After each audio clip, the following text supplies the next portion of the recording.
Chapter 1095. In the stillness of the night, groups of fully armed soldiers hurried through the streets. Their movements did not attract the attention of the people who were sleeping soundly at midnight. This was thanks to the market square system and the curfew system. The streets were completely empty. The gutters on both sides of the wide street, the tree walls inside the gutters, the market square behind the tree walls, and then the houses. All of these separated the people from the streets. In the middle of the night, who had noticed the movements of the army? The 1,000-rider General Lu Maofeng slept soundly that night. He had made love with his new concubine for a long time. Even though his body was strong and healthy, he was still somewhat tired. From beginning to end, he did not notice the slightest movement in the outside world. To him, this was a good thing. Second Zhang had promoted him. With his temperament, it was difficult for him to sit and watch Second Zhang die. But he also attached great importance to his future in the army and Yang Fan's appreciation of him. There was also his family, his son, and his new concubine. If he really discovered something, it would be a very painful choice. Not good, not good. In front of the welcoming the immortals' hall, a little eunuch staggered over, shouting as he ran. Before he could reach the door of the hall, 2 little eunuchs suddenly appeared in front of him, carrying palace lanterns in their hands. One of them stood in the middle and sternly shouted, "Stop! You dare to run around in the palace? Do you know the rules?" The little eunuch looked over and saw that it was little Eunuch Hai. He hurriedly said, "Eunuch Hai, something has happened. Something has happened. There is a group of people coming to the sage's palace. They want to harm the sage. Quickly report this to the sage." A strange expression suddenly appeared on little Hai's face. "Is this true?" "Yes." The little eunuch nodded repeatedly. This servant saw a group of people coming from the distance in the Ning Yin pavilion. This servant was puzzled. It was so late at night. How could there be so many people walking around the palace? This servant became suspicious and hid to the side to watch. This group of people all carried shining swords and sabers. They didn't wear the clothes of soldiers patrolling the palace at night. "Eunuch Hai, tell me they were carrying swords and spears." If they didn't want to rebel, then, before he could finish, the back of his head received a heavy blow. His eyes immediately went blank and he fell forward to the ground. A young eunuch appeared behind him, holding a wooden club in his hand. It seemed that this was the first time he had hit someone with a wooden club. He knocked the man unconscious with one blow, while he himself stood there in a daze. Little C shouted in a low voice, "Hurry up and drag him away!" Oh! The eunuch who hit him suddenly woke up and hurriedly dragged the fainted eunuch away. Little Hai looked around and then ordered the 2 eunuchs with the lanterns, "Stand guard here and prevent any accidents." As soon as little Hai finished speaking, he hurried towards the violet orchid hall next to the immortal welcoming palace. In the palace, they were also anxiously waiting for the progress of the matter. It seemed that the crown prince had entered the palace without a hitch. Perhaps he would arrive very soon. He had to hurry to report the news. Shangguan Shouji and Princess Taiping were waiting for the news in the Zilong Hall. Little Hai was only concerned with knocking out the person who had accidentally discovered the whereabouts of the military remonstrance troops and dragging him away. She had no time to carefully investigate the situation, and as a result, she missed an important piece of information. It wasn't just this young eunuch who had discovered the military remonstrance troops, but 2 others. When the 2 of them saw that the situation was not good, they were indeed afraid. However, they also felt that this was a great opportunity to gain merit and be promoted. After a brief discussion, the 2 of them split up. One rushed back to report to the emperor, and the other went to get reinforcements. These 2 young eunuchs could be said to be quick-witted. To be able to adapt to the situation to this extent, they could be considered to be quite quick-witted. However, to say that they were stupid, they were really stupid. They didn't even consider that the troops had come from the direction of the Black Tortoise Gate. It was clear that they were on the same side as the 1,000 cavalrymen guarding the Black Tortoise Gate. Perhaps they were from the 1,000 cavalrymen. How could they go to the 1,000 cavalrymen to get reinforcements? Speaking of which, it was probably to prevent military power from being too centralized. The emperor's transfer of the various imperial guards was too complicated. These inner palace eunuchs didn't understand and were also too lazy to understand the factions and affiliations of the imperial guards. The young eunuch who went to get reinforcements didn't go to the Black Tortoise Gate. Wouldn't that be going against the rebel army? He went to the horse racing tower because he had just come from there and happened to see an imperial guard patrolling there. This young eunuch ran so fast that his shoes almost flew off. When he rushed to the horse racing tower, he saw that the imperial guard had just come out from the back of the tower. He hurriedly went forward and shouted while gasping for breath, "Quick! Quick! It's not good. There are traitors entering the palace. Quickly go and protect the sage." What? Someone broke into the palace? The team leader who came forward was shocked when he heard this. This team leader was Xiao Qianyue, who had been personally recruited by Yang Fan when the 1,000 cavalrymen had just been formed. Xiao Qianyue had changed his name to Xiao Yuka. His luck had probably really changed. After a few years, he had been promoted to team leader and could be considered an officer. However, with his current position, he still didn't have the qualifications to be involved in confidential matters. He didn't know about tonight's military remonstrance. Just as he was about to ask about it, someone behind him rushed forward and pushed him to the side. The person asked anxiously, "What exactly happened?" The person who spoke was the palace supervisor, Tian Guidao. Tian Guidao wasn't the commander of the 1,000 cavalrymen, but the 1,000 cavalrymen patrolling the palace were led by palace officials. The official in charge of security in the palace was the palace supervisor. When Tian Guidao was 20 years old, he was promoted to the position of Minister of State. Not long after, he was promoted to the position of Minister of the Left Guard. Later on, when the Khitans rebelled, the Turks Mosh took the opportunity to request the imperial court to make the Liuhu province and the Chanyu protectorate his territory. Tian Guidao once went on a diplomatic mission to the Turks and was almost detained. Fortunately, Wu Zetian agreed to the marriage and sent Wu Yanxiu to the Turks with a large amount of betrothal gifts. When Mosh saw the fat sheep that was Wu Yanxiu, he released Tian Guidao. When Tian Guidao came back, he immediately told Wu Zetian that Mosh was ambitious and had no intention of making peace with the marriage. In the future, he would definitely invade the Central Plains again. Later on, Mosh really detained Wu Yanxiu and sent troops to Hebei to take advantage of the situation. Wu Zetian appreciated his foresight and promoted him from military to civil, making him the assistant minister of Xia. Not long after, he switched from civil to military and was promoted to general of the left. He worked under Wu Yizong for a while. Later on, he followed Second Zheng's path and became a minister of the Fengqian prison. Later on, he became the palace supervisor and became responsible for the palace security. His relationship with the 1,000 cavalrymen was like that of the imperial censor and the warden's office. The imperial censor was under the imperial censorate, while the warden's office was under the command of the 5 cities' military command. One was civil, the other was military, but when patrolling the city, the two had to work together. The soldiers of the warden's office had to accept the leadership of the imperial censor. Xiao Qianyue's 1,000 cavalrymen were mostly similar. At this time, they had to accept Tian Guidao's command. Yang Fan had thought about Tian Guidao's problem before, but Tian Guidao wasn't one of his people, so he couldn't do anything to Tian Guidao.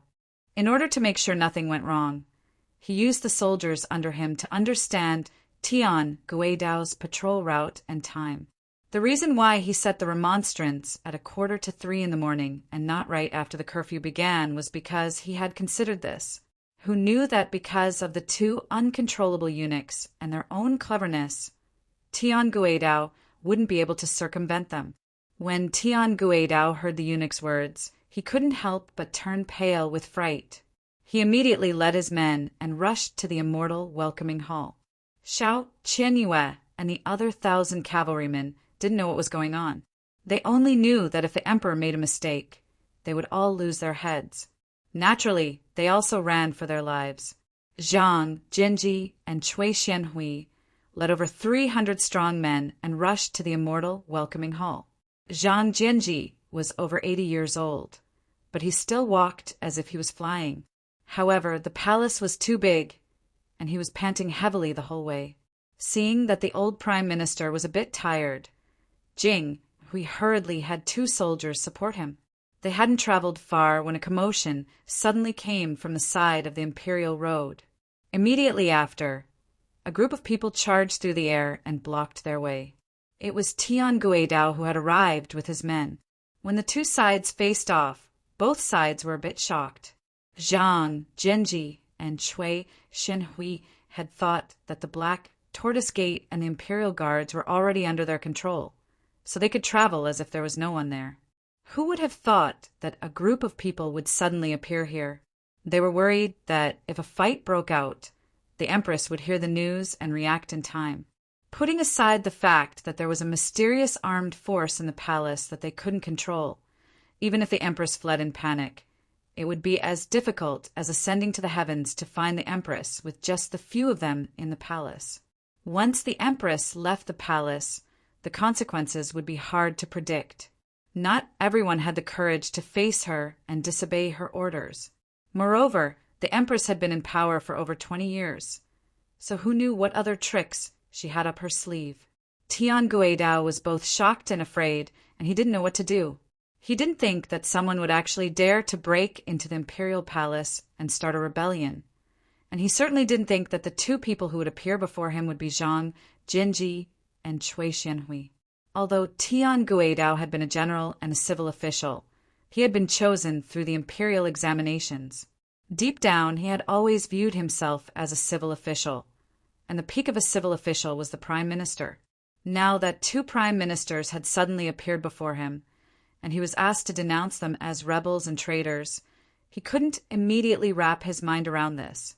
The 2 sides faced off strangely for a moment, and then Zhang Jinji spoke first. "Second Zhang, you are a traitor of the country." This old man and Master Cui, together with the soldiers of the Northern Gate and Southern Office, and with the help of the Prince of Xiang and Prince Liang, we will protect the Crown Prince and enter the palace to rid the traitor. Supervisor Tian is a loyal minister of the country, so I hope that you can join this old man in this great undertaking. Tian Guidao's mind wavered, not knowing what to do. Although he had once relied on Second Zhang and served as a guardian of Fengchen prison, his goal had only been to make his career a little smoother. He had no intention of being loyal to Second Zhang, but Zhang Jinji's red lips and white teeth made him not dare to easily believe him. This was a choice that would decide life and death in a single step. Tian Guidao didn't dare to speak up. He only sternly asked, "Where is the crown prince?" Zhang Jinji replied, "Great General Li Duozhua has already gone to welcome him. He will be here soon." Tian Guidao was only half believing and half doubting, but he was still unwilling to step aside. Cui Xianhui said, "Second Zhang is bringing disaster to the country. Do you think that Supervisor Tian can just sit back and watch? We will protect the crown prince, purge the traitors of the emperor, kill the traitors, restore the world to its former glory, and bring peace to the world. This is a great merit that will go down in history. If Supervisor Tian is not willing to work with us, then please step aside. Once this matter is over, we will all be grateful for your kindness."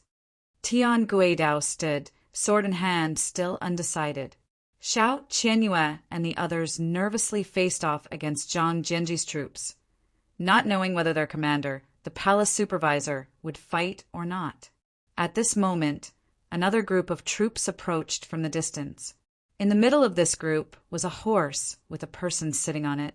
Yang Fan and Xue Sixing were at the very front of the group, sabers in hand.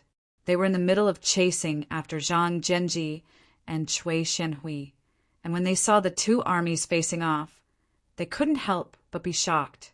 Xue Sixing immediately signaled behind him to warn his men, ordering them to protect the crown prince.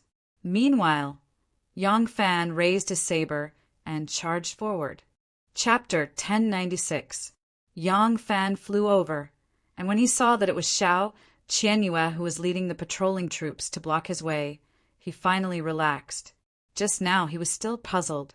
Where did this group of people suddenly come from? Even if it was just a temporary force that Wu Zetian had gathered, it was proof that she knew about the military remonstrance, which would definitely lead to great trouble. Wu Zetian was still the empress, and she still had the right to rule over the empire, even though they were said to be supported by the Northern Gate and Southern Yamen. As long as Wu Zetian could escape this calamity, she could still reverse the situation. The best result for those who had carried out the military remonstrance would be to help the crown prince flee to the south and establish a new court in the southern borders to oppose Wu Zetian. But if that happened, would the Turks and Tibetans let go of the chance to take advantage of the situation? Yang Fan broke out in a cold sweat and sternly shouted, "Xiao Yuka, immediately lead the troops and retreat to the side." Xiao Qianyue was stunned. Only now did he see Yang Fan clearly, and he couldn't help but cry out, "General Yang!" Yang Fan sternly said, "The Northern Gate and Southern Yamen. The two prime ministers are working together to protect the crown prince, kill the traitors, and purge the emperor's side. All of you, quickly retreat to the side. Our 1,000 cavalry is also participating in the rebellion." Xiao Qianyue couldn't digest such shocking news, but obeying orders had become an instinct for him. Yang Fan shouted, and Xiao Qianyue reflexively replied, "As you command." When Xiao Qianyue's troops saw that even their commanding general had come, they lost all will to fight, and when they saw Captain Xiao signal for them to retreat, they immediately put away their weapons and retreated to the side. For a moment, only Tian Guidao was left on the imperial road. Tian Guidao immediately panicked. He had been wavering and didn't know what to do, but now he didn't even have the right to choose. What could he do alone? By this time, Li Duezhua, Xue Sixing, and the others were protecting the crown prince as they cautiously approached. As soon as Tian Guidao saw that the crown prince was really here, he seized the opportunity to find a way out of this embarrassing situation. With a respectful voice, he said, "Since the crown prince is here, your subject cannot disobey." Finished speaking, he cupped his hands high and stepped back to the side of the road. This time, the participants of the military remonstrance included almost all the factions except for Heir Zhang's faction. Many of these factions had more or less connections with Heir Zhang's faction. If they were all cleared up, it was bound to create a chaotic and serious situation. The crown prince's throne might not be stable either. Therefore, from the very beginning, their policy was to narrow the scope of the attack, and the people they would not forgive were limited to Heir Zhang's trusted aides. Now that Tian Guidao had admitted defeat, there was no need to kill him.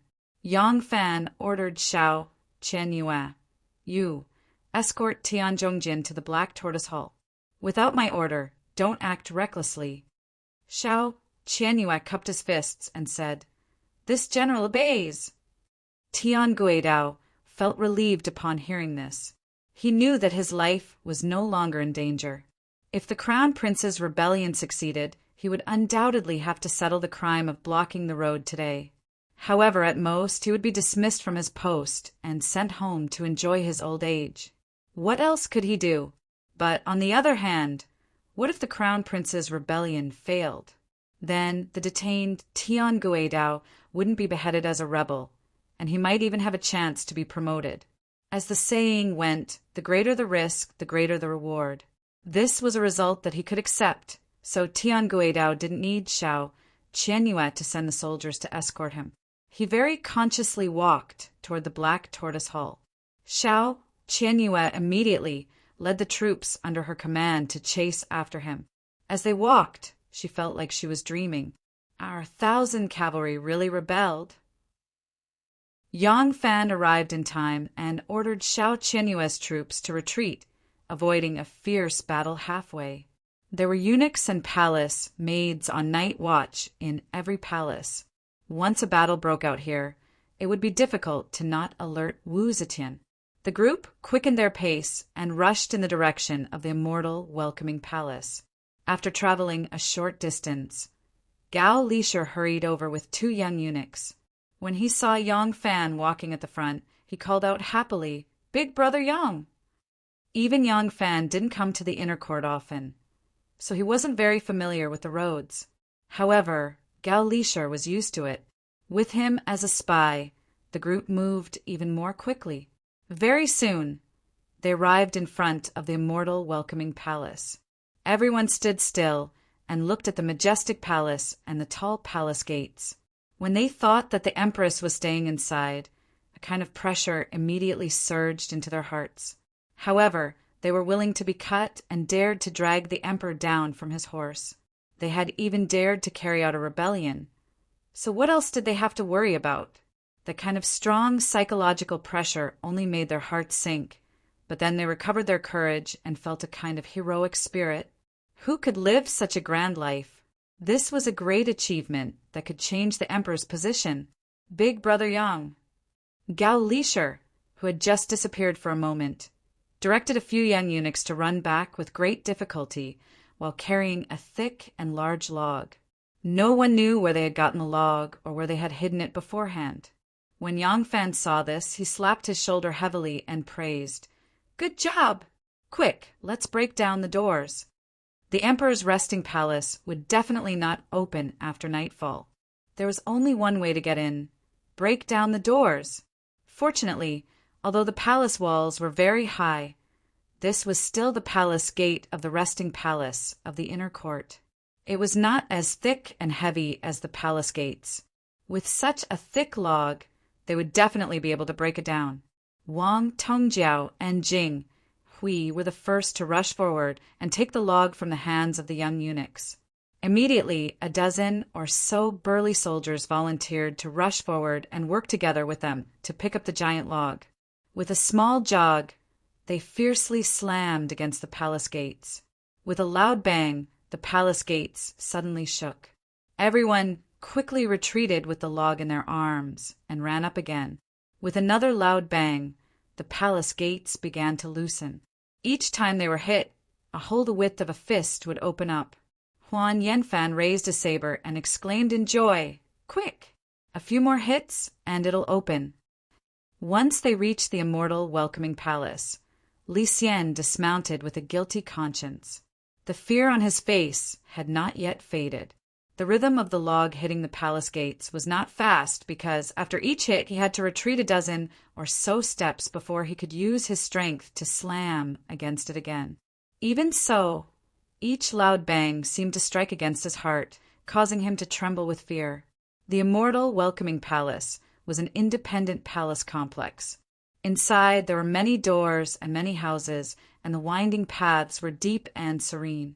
To make a simple distinction, it was divided into 3 courtyards. Each courtyard had a spacious courtyard and a tall building. Thus, the loud banging of the doors became very soft when it reached the 2nd courtyard. The people sleeping in the 3rd courtyard had no way of hearing it. However, the people who were sleeping in the 1st courtyard were the first to be woken up. Ever since the emperor became seriously ill and was moved to the immortal welcoming palace by Heir Zhang's men, this place had been completely under Heir Zhang's control. Other than some of Heir Zhang's trusted eunuchs and palace maids, he had also arranged for many of Fengqian's men to guard the palace. As soon as the door was slammed, they knew something had happened. The group of people immediately panicked. These people ran out like headless flies, their clothes disheveled, screaming to the heavens and the earth. Some went straight to the inner palace to report the news. Some called for reinforcements, and some saw that the palace gates were getting more and more dangerous with each hit. The bars were in danger of breaking, so they shouted and moved tables and chairs to block the gates. For a moment, there was chaos. At this time, the palace maids and eunuchs living in the small rooms to the left and right of the immortal welcoming palace were also startled awake. However, it was already too late for them to notice the abnormality.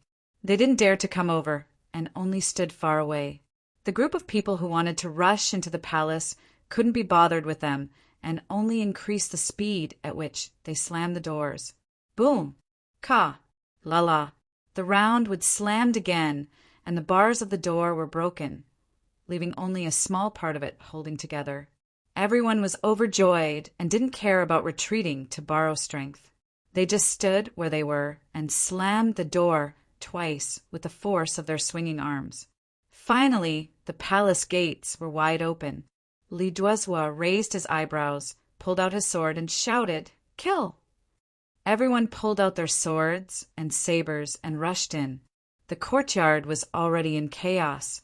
Zhang's men ran all over the courtyard like wolves and boars. When Li Duozhua, Huan Yanfan, and the others saw those who rushed up, they immediately raised their sabers and fell. At this time, no one cared about being merciful. Those who resisted had to be killed, and those who were in the way had to be killed as well. They were like a red-hot knife cutting through butter, directly rushing to the second gate. Along the way, many palace maids and palace maids who knew the situation knelt on the ground, trembling all over. The warning of the attack on the welcoming immortal hall was immediately sent to the internal guards. The inner guards followed the Son of Heaven. Wherever the Son of Heaven slept, the inner guards would choose a place near the emperor's bedchamber. They would also set up a secret warning channel between the emperor's bedchamber and the inner guards. This was an absolute secret, and not even Shangguan Wanner knew about it. In order to avoid alerting the internal guards, she did not dare to ask around. After all these years, Wanner had infiltrated and developed some people who belonged to her in the internal guards. However, as the Empress' most personal and final protection force, all of its appointments and movements were handled by the Emperor himself. There was not much that Wanner could interfere in, especially after Wanner became pregnant. Although she used self-defiling to avoid Wu Zetian's vigilance against her, although Wu Zetian still relied heavily on her in government affairs, she still developed a grudge against her. Some of the matters that involved the internal court began to be handed over to others. In reality, this was normal. Wu Zetian always paid attention to checks and balances. How could she allow Wanner to be the sole power in the internal court? In the beginning, Wei Tuan had been Wanner's restraining force in the internal court. However, in order to give an explanation to the crown princess and secondary concubine who had been falsely accused and the crown prince who had almost committed suicide, Wu Zetian had Wei Tuan executed. Afterwards, Wanner had sole control of the internal palace. Wanner's influence on the Plum Blossom Guards began at that time. However, the emperor would not allow this situation to continue for too long. It was because of this consideration that Wanner, when she was pregnant and could not hide it, instructed her good sister, Fu Qingqing, to play the role of the informant. However, although their trick successfully fooled Wu Zetian, Fu Qingqing did not become the person to replace Wei Tuan because of this. Wu Zetian had the second Zhang, and the second Zhang was very keen on controlling the power of the internal palace. Not only did many matters of the internal court fall into the second Zhang's hands, but because of Wu Zetian's love and trust in them, even the internal guards fell into their hands. If the internal guards could arrive in time, success or failure was still unknown. Chapter 1097. As soon as the warning from the immortal welcoming palace was sent to the inner guards, the guards on duty moved quickly. During the days when they were on duty, they never left their clothes or their swords, so they gathered very quickly. When the last of the inner guards appeared in the hall, the pretty female commandant with high cheekbones waved her hand and ran out without saying a word. The other inner guards followed closely behind her. This captain was called Luo Feiyun. When Xiao Man was the captain of the Plum Blossom Guard, she was one of the vice captains. Later, when Xiao Man got married, she stood out from the other two vice captains and became the captain. Captain Luo was strict and serious, so most of the guards were afraid of her. An attack on the inner palace was rare, but as the last armed safeguard of the Son of Heaven, They had to be prepared even if it was a once-in-1,000 years event. When the emperor was in danger or the palace suffered a major change, they had all kinds of contingency plans, how to rescue the emperor and how to break out of the encirclement. At this time, they only needed to follow the rules and naturally didn't need to make more arrangements. The uniform weapon of these female guards was a sword. In addition, according to their specialties, they were equipped with hidden weapons such as sleeve crossbows and throwing knives. Because of their light weapons and extraordinary skills, they ran very fast. Under the night sky, their figures were light and agile, like female deer leaping out of the jungle and running towards the sun. The distance from their lodging to the immortal welcoming palace was not far. This was so that, if something happened, they could reach the emperor in the shortest time possible. With their lightness kung fu, they could reach the emperor in a flash. However, 8 giant pillars suddenly appeared in front of them. These 8 pillars were made of human flesh and blocked their way. These were the 8 female sumo wrestlers under Princess Taiping. Each of them held a heavy exorcism pestle in their hands and stood firmly on the road between the Plum Blossom Palace guards and the immortal welcoming palace, sealing off their path of retreat. A plump woman in the middle pointed her exorcism pestle forward and shouted angrily, "Go back! This road is blocked. Kill them." Luo Feiyun gave tit for tat. With a delicate shout, her sharp sword roared and was unsheathed. From the beginning to the end, her feet never stopped.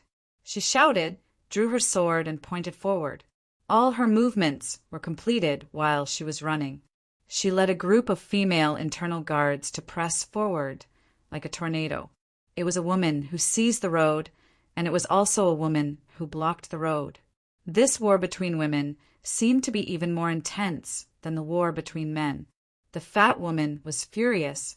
She took a step forward, and with a loud bang, the ground seemed to tremble. With a move that could split Mount Hua, the exorcism pestle in her hand smashed down with a shrill, whistling sound. Luo Feiyun did not dodge. He moved forward as if he was flying, and his sharp sword pointed straight ahead, sprinkling a cold light along the way. "Stop!" With a majestic shout, 2 beautiful young girls suddenly appeared behind the 8 female warriors. The 2 beautiful young girls, each holding a palace lantern, stood on the left and right. The dim red light reflected their snow-white pretty faces, like a pair of spirited little fox fairies. They were Xu Xiaosao and Zhou Yuanbao. Behind them, there was a beautiful woman standing leisurely. She was dressed in white, elegant like the goddess of mercy. Luo Feiyun suddenly saw the person, and her eyes suddenly shrank. Her original indomitable spirit also came to a halt. She suddenly stopped and cried out involuntarily, "Shangguan Shouji!" Logically speaking, it was impossible for Shangguan to betray the empress, and Shangguan-Er's prestige in the palace was too high. Luo Feiyun was shocked and had to stop. For a moment, she wondered if the warning she had just received was wrong. Shangguan-Er took 2 steps forward and said in a loud voice, "Tonight, the guards of the North Gate and the South Yamen, under the order of the Crown Prince, will send troops into the palace to eliminate the traitor. All the inner guards retreat quickly." Luo Feiyun's heart sank. Listening to the tone of these words, there was indeed a rebellion, and Shangguan Shouji, who she thought would never betray, had also become a member of the rebel army. Luo Feiyun gritted her teeth and said, "The immortal welcoming palace issued a warning. As a guard of the emperor, it is my duty to do so. I cannot disobey Shangguan Shouji's order." Shangguan said in a deep voice, "The crown prince is the heir of the country. When the emperor is in critical condition, it is natural for the crown prince to take charge of the court. As the son of the emperor, how can the crown prince harm the emperor?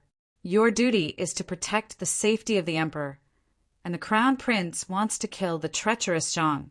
Retreat now." The inner guards did not care about political affairs and were only loyal to the emperor.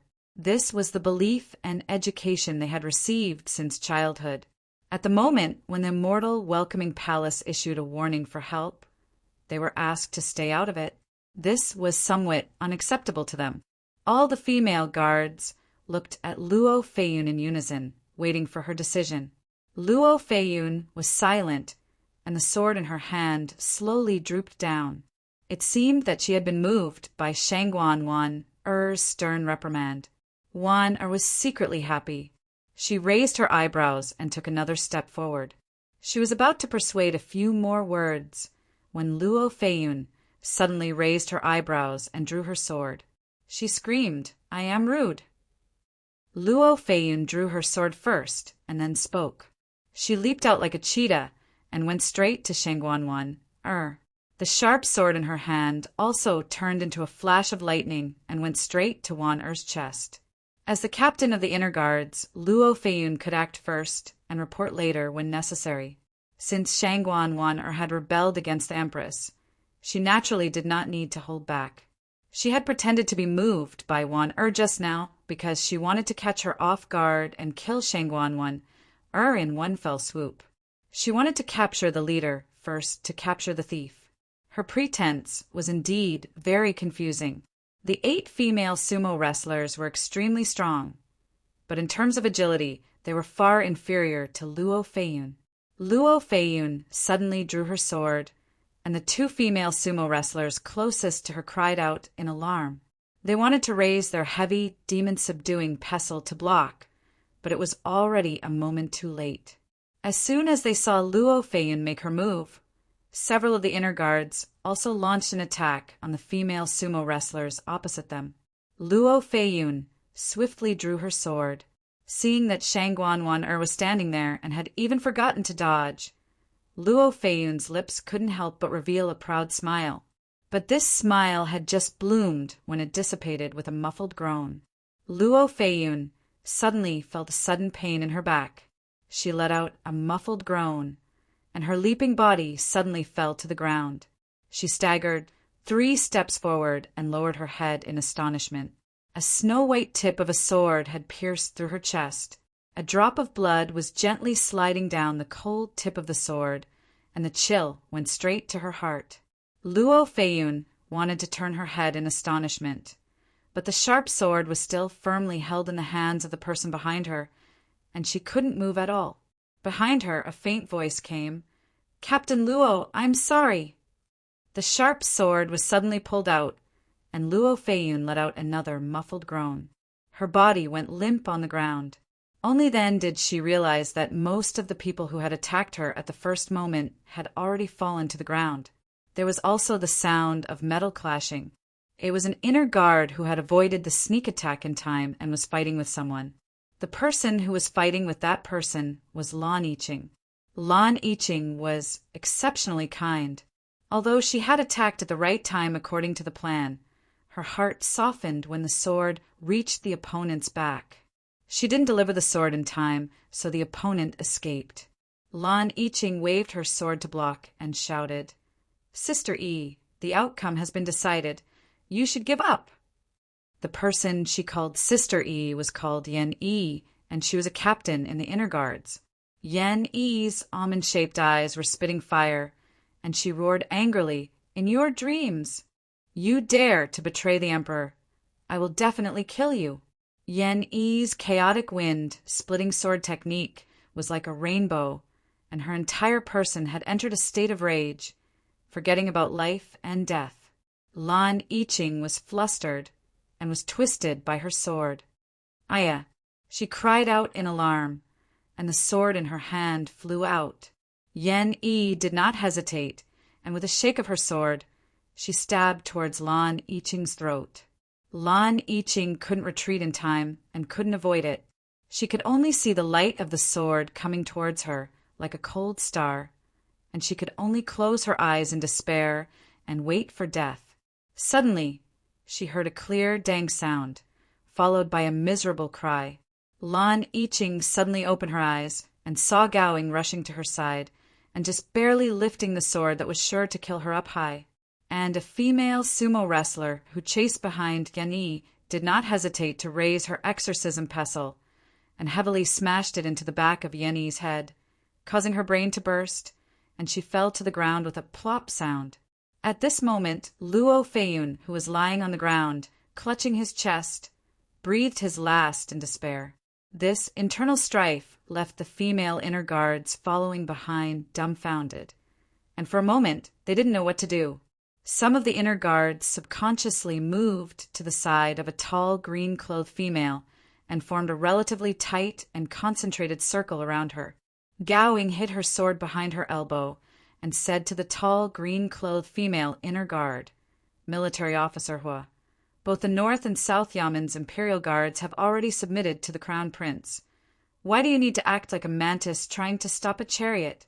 Today, the crown prince only wants to kill the second Zhang. For the sake of our sisters, please stop. Among the inner guards, military officer Luo Feiyun, vice military officer Gowing, and this vice military officer who each had a group of supporters. Naturally, there was a group of people around military officer Hua. At this moment, Luo Feiyun and her trusted aides had been eliminated, but most of the inner guards were still wavering. They had to convince military officer Hua to avoid a battle. Military officer Hua held his sharp sword, his expression fluctuating. At this moment, the 8 female sumo wrestlers suddenly slowly retreated, forming a semicircle. Another person slowly appeared, standing beside Shangguan Wan dressed in a palace dress. She was graceful and noble. It was Princess Taiping. This is my Li family's matter. It has nothing to do with you. Princess Taiping said to military officer Hua in an arrogant tone, order your people to put down their weapons and stop resisting. I will guarantee the safety of you and your subordinates, and you will not be punished. Seeing that military officer Luo and his trusted aides had been killed, and that military officer Gao and her trusted aides were standing on the other side, military officer whose heart gradually tilted toward surrender. At this moment, the appearance of Princess Taiping was the last straw that broke the camel's back. She lightly exhaled a long breath and said in a deep voice, "Give up resisting." As she said this, County Commandant Hua was the first to throw the sword in her hand to the ground. As soon as they saw that County Commandant Hua had surrendered, the inner guards around her did the same. With a series of clanking sounds, a dozen or so swords were quickly piled up on the ground. Shangguan Wan's tense expression slowly relaxed. The last variable had finally been resolved. Chapter 1098. They smoothly entered the black tortoise gate, broke all the way to the palace of welcoming the immortals, and then smashed open the main gate of the palace of welcoming the immortals. It was like a pine cone being smashed open with its hard shell, peeling off layer after layer of pine oil that was difficult to peel off, and finally revealing the crispy pine seeds, just waiting for people to enjoy their delicacy. The people Zhang Yi and Zhang Xian usually controlled the palace by borrowing the power of the tiger. Even the prime minister and the princes and princesses had to get their approval before they could see the empress. But now that the empress was facing them with weapons, they could not withstand a single blow. Zhang Jianji and Cui Xianhui supported Li Xian, and Li Duozhua stood in front of them with a saber. Jing Hui, Huan Yanfan, and the others brandished their weapons and rushed to the front. They only cared about breaking into the rear palace. As for the weak resistance, they only cared about the soldiers they brought with them to clean them up. They did not entangle them at all. There was no other reason than that the key to the success of the mutiny was to control Wu Zetian. Zhang Yiji and Zhang Changzong were sleeping when suddenly there was a series of rapid knocking on the door. A trusted aide who ran fast came to their lodgings in a panic and desperately slapped the door, shouting at the top of his voice, "Zhang Fengqin, something has happened. Someone is plotting a rebellion. Zhang Fengqin." Zhang Yiji and Zhang Changzong were awakened by the shout. Zhang Changzong removed the 2 slices of cucumber from his eyes and said in a daze, "What? Someone is plotting a rebellion?" Zhang Yiji reacted a little faster than him. He jumped down from the bed, grabbed a robe, and hurriedly wrapped it around his body. He did not even bother to put on his boots. He walked around the screen, rushed to the front and opened the door. He anxiously asked, "What did you say? Who is rebelling? Where are the rebels now?" Zhang Yiji's face was covered with a layer of honey paste, which was neither white nor red. At this moment it was already dry, and the cracked face made him look like a malicious spirit. Although the trusted aide who brought the news knew that the two brothers had the habit of applying cosmetics on their faces, and had occasionally seen them do it, he was still shocked. The man unconsciously retreated 2 steps before calling out, "Zhang Fengqin, the crown prince has rebelled, the prime minister has also rebelled, and the imperial guards have also rebelled." Zhang Jianji and the confidant hurriedly looked towards the direction of the sound and saw a few palace maids and eunuchs fleeing into the courtyard in panic. Following closely behind them was a group of armed soldiers. Each of them was dressed in armor and held steel sabers in their hands. Some of them were holding torches, reflecting their murderous faces. Some of their faces were even stained with blood. As soon as Zhang Yiji saw this, he was scared out of his wits. He screamed, "Rebellion! There's a traitor! Sage, there's a traitor here!" He broke into a run and ran towards Wu Zetian's residence in the main hall. The trusted aide shouted as he chased, "Zhang Fengqin, wait for me! Thief, don't run!" Hearing the 3 words, "Zhang Fengqin," the right disbanded cavalry minister, Li Zhan's heart was moved. He threw his saber, which turned into a long rainbow, and pierced Zhang Yiji's back with a piu sound. Zhang Yiji ran 3 steps forward and stumbled to the ground. Seeing this, his trusted aide let out a strange cry and turned around to run. But his head hit the wall, making him dizzy. Xue Sixing rushed forward, raised his saber, and cleaved him cleanly into 2 halves on the ground.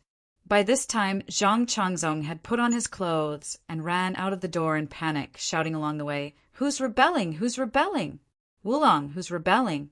Zhang Changzong ran into the courtyard, and as soon as he saw the courtyard full of soldiers, each one of them holding steel sabers, he was so scared that he let out a strange cry. Just now, Zhang Yiji had fled very quickly, so no one had seen his face. Now, under the light of the torches, they could clearly see the ghost-faced monster. Everyone jumped in fright, and only then did they react. Xue Sixing and Huan Yanfan rushed forward at the same time, wanting to hack Zhang Changzong to death. Both of them had the same thought in their minds. Although the crown prince's ascension to the throne was due to the merit of assisting the dragon, there were also differences in the merit of assisting the dragon. Whoever killed the Zhang brothers would naturally have the greater merit. In the end, Zhang Changzong saw 2 sharp sabers and swords coming at him and was so scared that his legs turned to jelly, and he actually knelt on the ground. The 2 men's sabers and swords missed and looked at each other in shock. It wasn't good for them to attack immediately, otherwise it would be too unsightly. Zhang Changzong's body was like a sieve, and he called out in a trembling voice, "Generals, what crime does Changzong deserve to be executed? As long as I live, Changzong is willing to repay you with everything I have. Generals, spare my life! Spare my life!" Huan Yanfan laughed coldly and shouted in a deep voice, "You, this thief, have bewitched the emperor and brought disaster to the country and the people. Don't you deserve to die? Today, I, Huan, will uphold the law of the country and enforce justice on behalf of the heavens." As he spoke, he raised his sword high. Huan Yanfan's official rank was higher than Xue Sixing's, and he had also said such beautiful words. Xue Sixing couldn't argue with him and could only watch as Huan Yanfan's sword chopped down and Zhang Changzong's head fell to the ground. Among these people, regardless of whether they were civil officials or generals, most of them were skilled in archery and horsemanship. However, when it came to fighting on foot, none of them could compare to Yang Fan. If Yang Fan wanted to fight for merit, based on his skills, none of these people would be able to compete with him. However, Yang Fan followed behind Crown Prince Li Xian and didn't even draw his saber.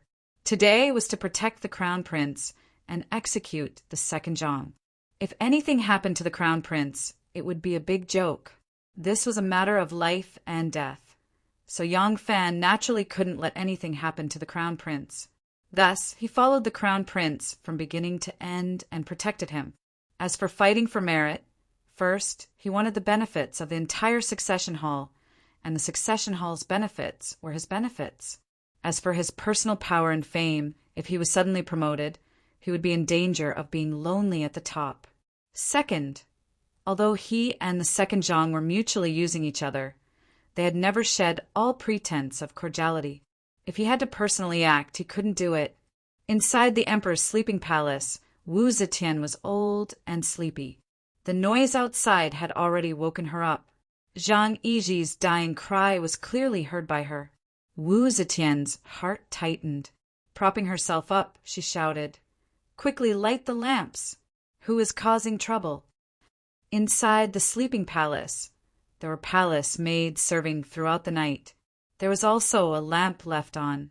When the palace maids heard the noise outside, they were as flustered as ants on a hot pan.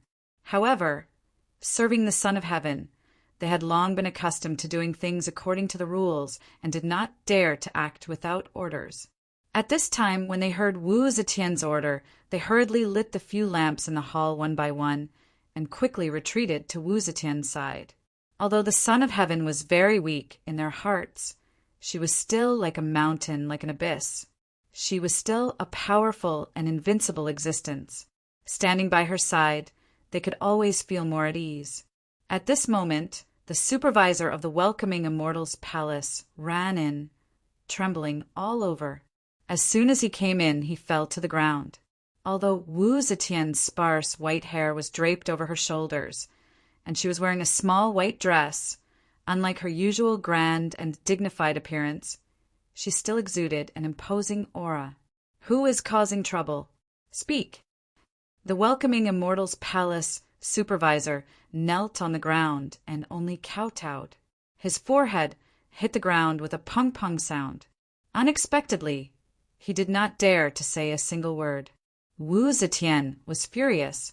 Before she could ask again, the door curtain opened and Li Duozhua, Li Zhan, and Xue Sixing, 3 people holding blood-red knives, rushed in. Their eyes swept around sharply. Seeing that there was no threat in the sleeping palace, they flashed to the left and right. Zhang Jianji and Cui Shenhui supported the crown prince and rushed in. Behind them followed Jinghui, Xue Sixing, Yang Fan, and a large group of imperial guards. Seeing that there was no danger in the room, Li Duozhua and the others put away their knives. Together with Zhang Jianji and the others, they respectfully saluted Wu Zetian. When Li Xian saw his mother, it was like a mouse seeing a cat. His claws immediately went numb. When he saw everyone salute him, he came to his senses and hurriedly followed. However, although his reaction was fast, he was still half a beat too late. When Wu Zetian saw this, a trace of contempt flashed through her old eyes. She said in an awe-inspiring voice, "It was you who caused trouble." "Your Imperial Majesty." Zhang Jianji solemnly clasped his hands toward Wu Zetian. In a deep voice, he said, "Zhang Yiji and Zhang Changzong rebelled. Under the crown prince's orders, we entered the palace to execute the 2 rebels. We were afraid that this news would be leaked, so we did not dare to foresee it. Today, thanks to the spirits of our ancestors, the 2 rebels have been executed. We know that we violated the rules of the palace and should be punished with 10,000 deaths. We apologize to your Imperial Majesty." When Wu Zetian heard the words 2 rebels have been executed, she couldn't help but feel miserable. Her breathing also became hurried. She took a few breaths, forcefully suppressing the agitation in her heart. Turning her fierce gaze toward Li Xian, she coldly said, "Xian, hello. You've truly grown up. Your wings have hardened." Li Xian's body trembled. His knees went soft, and he knelt on the ground. In a trembling voice, he said, "This child knows his crime." Wu Zetian coldly snorted and shouted, "Since the Zhang brothers have been executed, what are you still standing here for? Quickly return to the Eastern Palace." Li Xian hurriedly said, Yes, this child will. Wait, Zhang Jinji shouted, interrupting Li Xian's words. He cupped his hands and said, Your Imperial Majesty, the Crown Prince can no longer return to the Eastern Palace. His Imperial Majesty has entrusted his beloved son to your Imperial Majesty for more than 20 years. We have not forgotten the great kindness of Taizong and the Imperial Majesty. We have sacrificed ourselves to serve the Crown Prince, to punish the traitors. Today, your Imperial Majesty wishes for your Imperial Majesty to pass the throne to the Crown Prince, to comply with the will of the heavens and the will of the people. When these words came out, everyone was stunned. Everyone was stunned. Even Cui Xianhui, Li Duozhua, Jing Hui, Wang Tongjiao, and Yang Fan were stunned.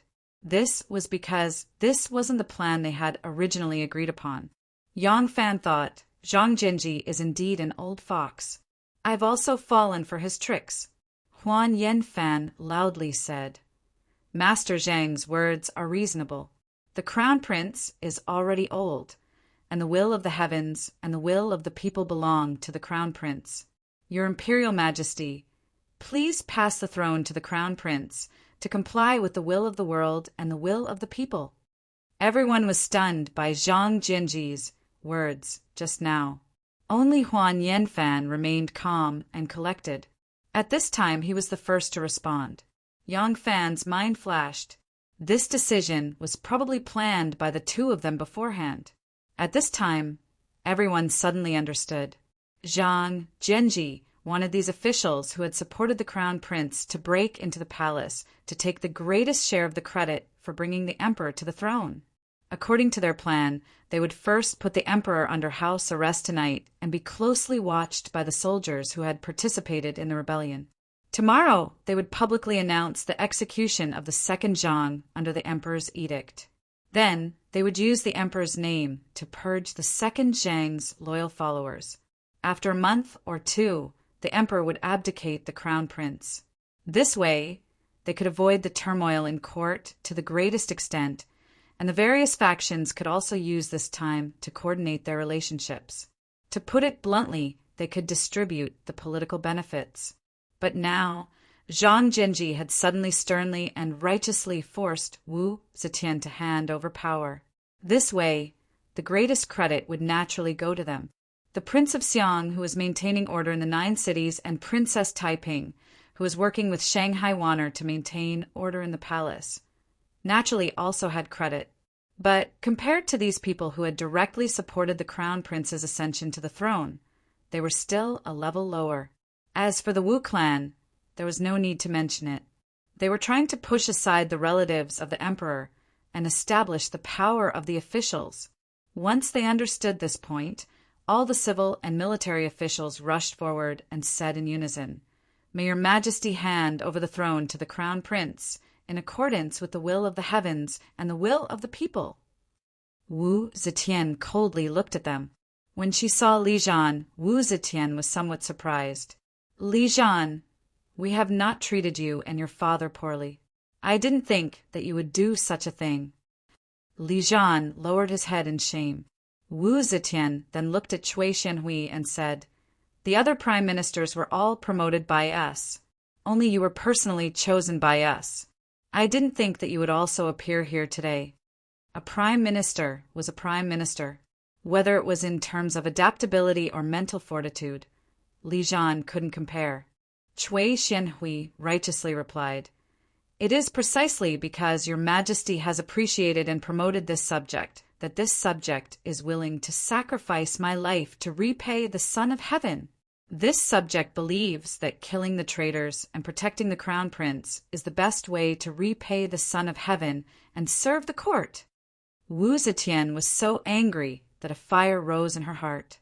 She immediately felt dizzy. She hastily supported herself with one hand on the bed and the other on her forehead. Only then did she stabilize her mind and prevent herself from fainting.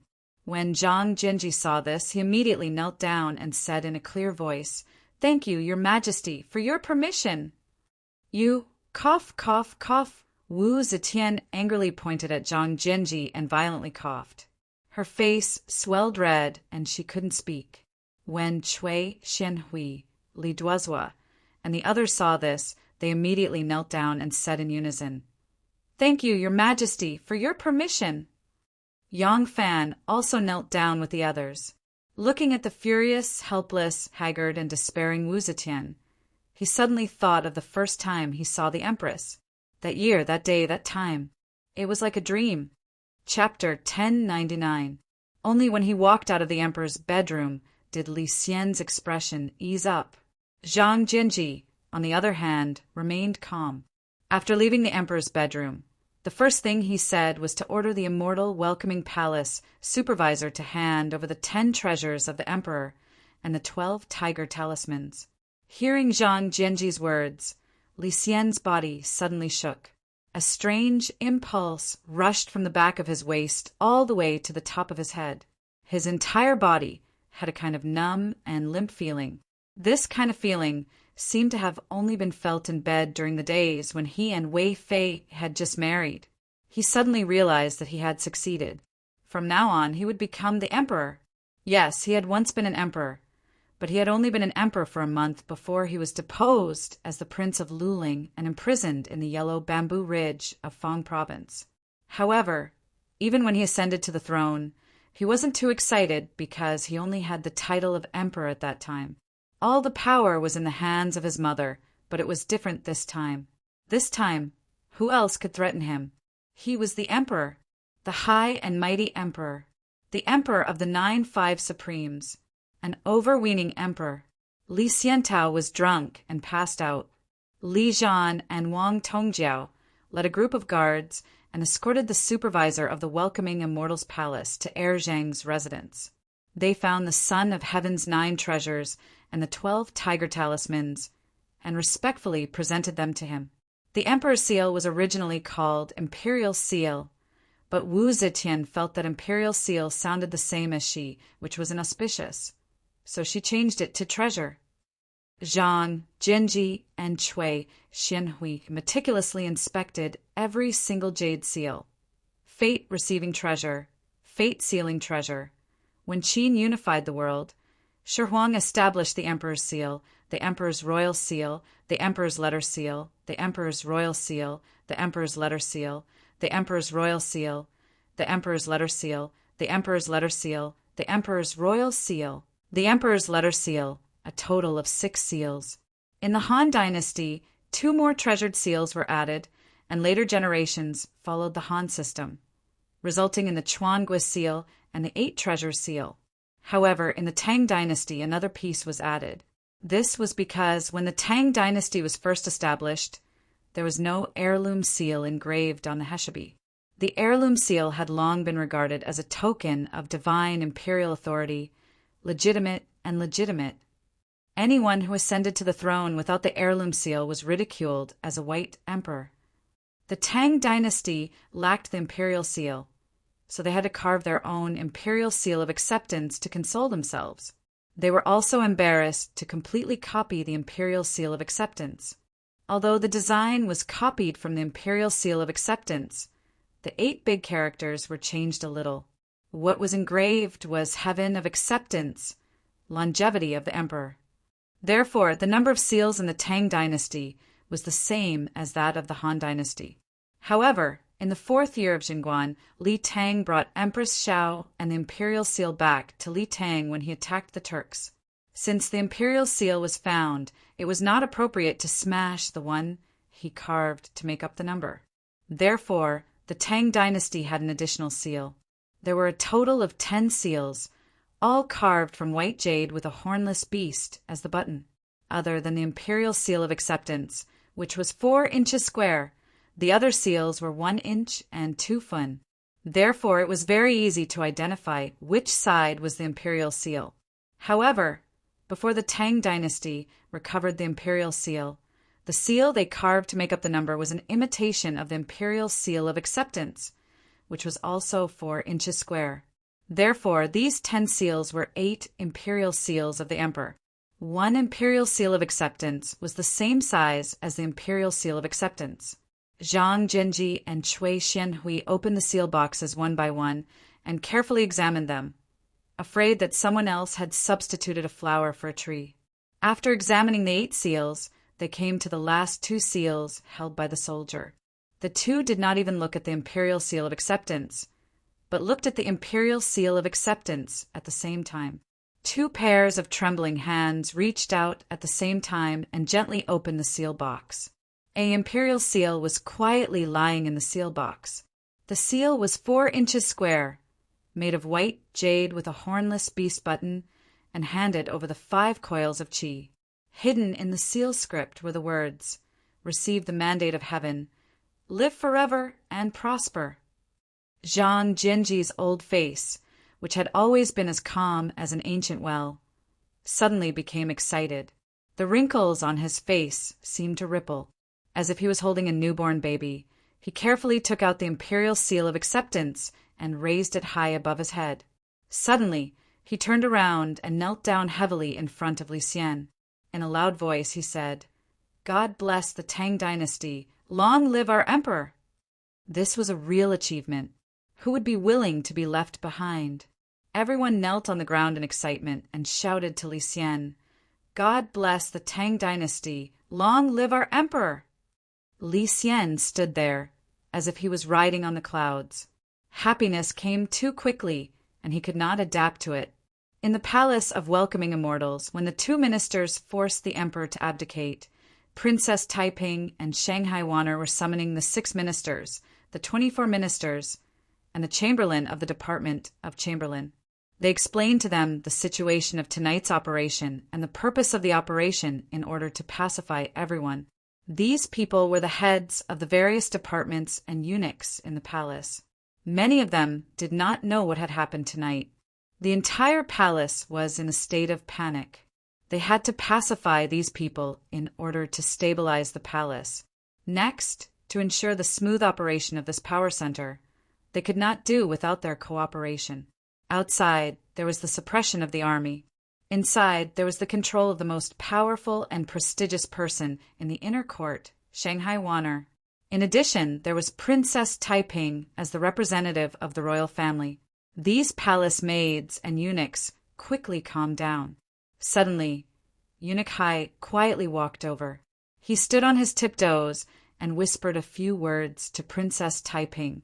Princess Taiping nodded and said to Wanner, "I'll leave this place to you. I'm going to the Palace of Welcoming Immortals." The Palace of Welcoming Immortals had been completely controlled by the soldiers of the Yulin Forest who had participated in the mutiny. There was a sentry every 5 steps and a sentry every 10 steps. Only then was she allowed to enter the Palace of Welcoming Immortals. There were also soldiers with spears patrolling back and forth on the roads. They were full of killing intent. Many of them did not know Princess Taiping. Because the people who had participated in the coup were complicated, many soldiers did not even know Xue Sixing, who had participated in the coup. Therefore, under the personal guidance of Xue Sixing, Princess Taiping had to stop several times. She had to show Zhang Jianji's temporary special pass stamped with a treasure before she could enter the Palace of Welcoming Immortals. The chaos in the Palace of Welcoming Immortals had not completely calmed down. The surviving palace maids and eunuchs were all squatting in the yard. They did not move under the close supervision of the soldiers. These people were all marked with Zhang Jianji's mark. They could not be kept.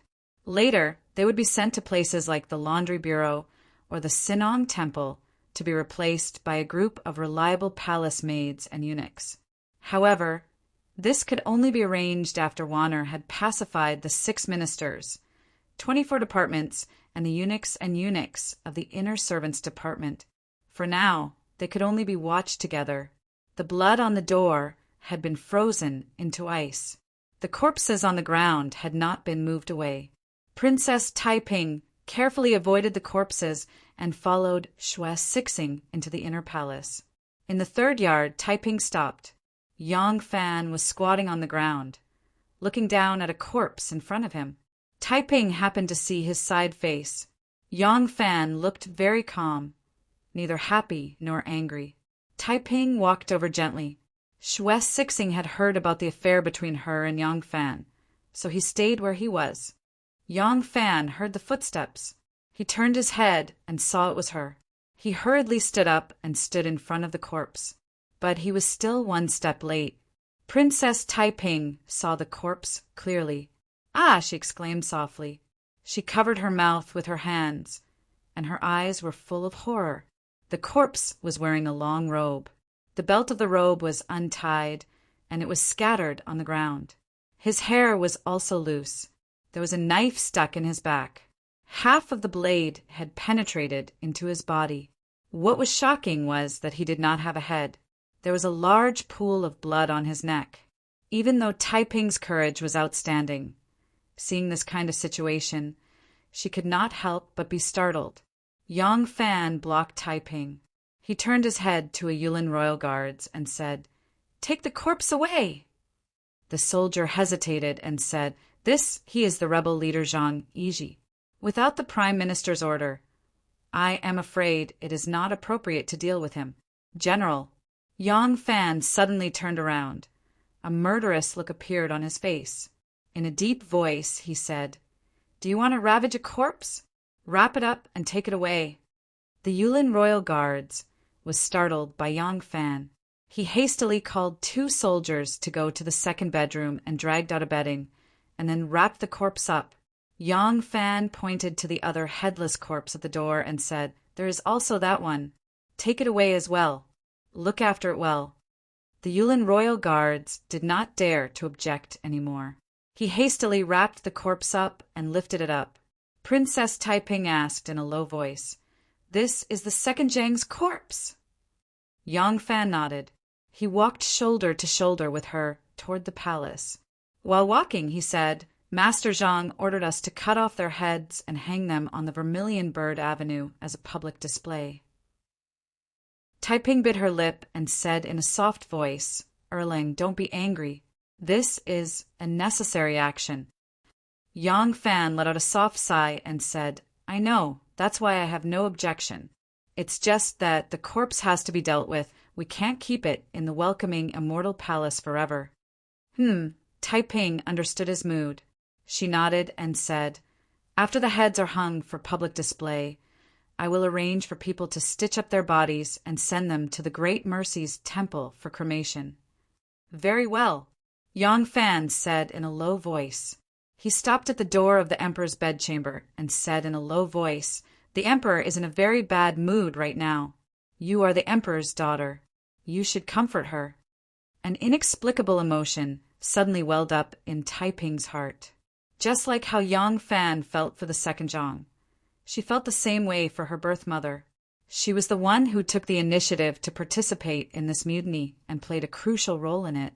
She hoped that the mutiny would succeed, but when the mutiny did succeed and her mother became a prisoner, she couldn't help but feel sad. Yang Fan was silent for a moment and said, "Master Zhang also told me that he hoped you could persuade the emperor to immediately abdicate and write a letter." Princess Taiping suddenly raised her head and said in astonishment, "Immediately? Didn't he say?" She looked straight at Yang Fan. The flames of anger gradually rose in her eyes. Yang Fan smiled bitterly and said, "I didn't know anything about this beforehand. I think even the civil and military officials who participated in the mutiny didn't know about it beforehand. Everyone was kept in the dark by Master Zhang. If I'm not wrong, only Huan Yanfan participated in the discussion on this matter." Princess Taiping slowly calmed down. In fact, among the people who participated in the mutiny, there were her trusted aides. It was just that others didn't know that Jing Hui was actually one of her people. If these officials deliberately hid it from the Wu and Li families and used the excuse of using military force to purge the emperor, but in reality they planned to seize the throne immediately, then Jing Hui, as the main person in charge of the military force, would definitely know in advance. Then she would also know. Now that even Jing Hui didn't know, it was not surprising that Yang Fan, who was a participant who was guarded against, didn't know the inside story. Yang Fan said lightly, "No one is a fool. Since they risked their lives to participate in the mutiny, who wouldn't want to seek the greatest benefit? But you and I actually didn't see through this point. We were deceived by old man Zhang, so we deserve it. Princess Taiping said angrily, but this is not our original plan. I don't agree. Yang Fan cut her off and said, we can't not agree. The son of heaven's treasure has already fallen into his hands. If the emperor insists on not issuing the imperial edict, he can still make a copy. Don't tell me that we can launch another coup at this time. Princess Taiping gritted her teeth and said, where is Master Zhang now? Yang Fan said, they have already escorted the crown prince to Zichin Palace Hall. They are discussing how to announce it to the world tomorrow morning. Princess Taiping was silent for a long time and slowly said, I understand. Yang Fan looked at Princess Taiping's back as she walked towards her bedroom. Her back was proud and straight like a taut bowstring. It seemed that if it was triggered, it would shoot out violently. Yang Fan knew that with Taiping's unyielding character, she would not be able to accept this kind of scheme. She had never been the type to be manipulated by others. But this time, she had no choice but to accept it because Zhang Jianji had already calculated all the situations and made perfect use of the present situation. In the past, Wu Zetian had used her strength to force Taiping to accept the marriage she had arranged. But she had used her own method to carry out a continuous and unremitting counterattack for 10 years. This time, how long would she be able to endure Zhang Jianji's scheme? Yang Fan was also a military general who had participated in the coup. Immediately supporting Li Xian to ascend to the throne was actually to his great advantage. The fame and wealth he would obtain would be more than he had expected. But he was also somewhat angry at Zhang Jianji's scheme. He had an ominous premonition that this coup would not end perfectly. Chapter 1100. Inside the palace, Wu Zetian lay quietly on the bed.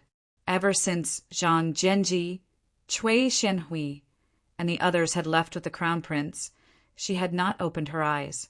She had heard Zhang Jianji in the outer hall ordering the palace eunuch to hand over the imperial seal and tiger seal. She had heard the clashing of armors. She knew that there were guards at the door to her palace, but she had not said a word. What else could she do now? Her eyes were tightly closed, but tears still seeped out of the corners of her eyes. Wu Zetian turned around. She did not want the palace maids to see her crying. In reality, the palace maids were curled up in the corner, worried about their own fates. They did not notice her movements at all. Wu Zetian's heart was filled with sorrow. This moment had come too suddenly. She did not have time to calm her heart and reflect on her life. She did not have time to think about how many people she had harmed in her life. Every one of those people's fates were 10 times more miserable than hers, so she felt abnormally sad and angry. The country, the throne of the emperor, she would have to hand it over sooner or later. So she did not care about this power that even if it was not taken away, it would not last for long. What made her sad was that the Wuzhou Empire she had single-handedly created was destined to come to an end. Since her son had launched a rebellion to take back the throne, he would definitely restore the name of Li Tang. Wu Zetian felt waves of coldness. She suddenly thought of the warmth Zhang Yiji and Zhang Changzong gave her when they were by her side. Now, those two lovers had become 2 cold corpses. She still remembered the assurance and promise she had confidently given them not too long ago. This made her feel despair and anger. She had originally thought that some people would not be able to tolerate the Zhang brothers after her death. She had not thought that while she was still alive, those people were already so arrogant. She had used 20 years, killed countless lives, racked her brains, and exhausted her thoughts to build her empire. It was difficult to start a business, but it only took 1 night for it to be destroyed. Mother, a soft call suddenly came from behind her. Wu Zetian quickly wiped away the tears on her cheeks. She said coldly, Ling Yue, you have also betrayed me, right? There was no reply from Taiping behind him, but he felt the couch sink slightly. He knew that she was sitting on the side of the couch. Wu Zetian stared at the fog-like curtain in front of her and murmured, Am I really such a failure as an emperor? Why? Why is it that after so many years, you still can't forget to restore Li Tang? No matter what, Wu Zetian was her birth mother. Now that Wu Zetian had become a failure, Princess Taiping did not want to say anything harsh to her, whether it was in the affairs of the state or in the family. Princess Taiping just sat there silently. After a long time, she gently comforted, "Mother, don't be sad." Hee, Wu Zetian smiled coldly. She slowly turned around and stared at her daughter. "I'm not sad. What's the use of being sad? I've been fighting all my life. In the family, after entering the palace, as Empress Dowager, Emperor, I've been fighting with people all the time. I've been fighting with heaven all my life. I've just lost the last battle." Princess Taiping silently looked at her mother. Wu Zetian said, "In my life, I've only lost one battle. The reason for my failure is that I'm too old. I'm sick and have no energy to pay attention to them. My life is coming to an end. So some people start to look for higher branches. I've been defeated by time, and time is an opponent that no one can defeat." Princess Taiping wanted to refute her, but her mind was extremely confused. Considering that her mother had suffered a heavy blow, Princess Taiping did not want to say anything harsh.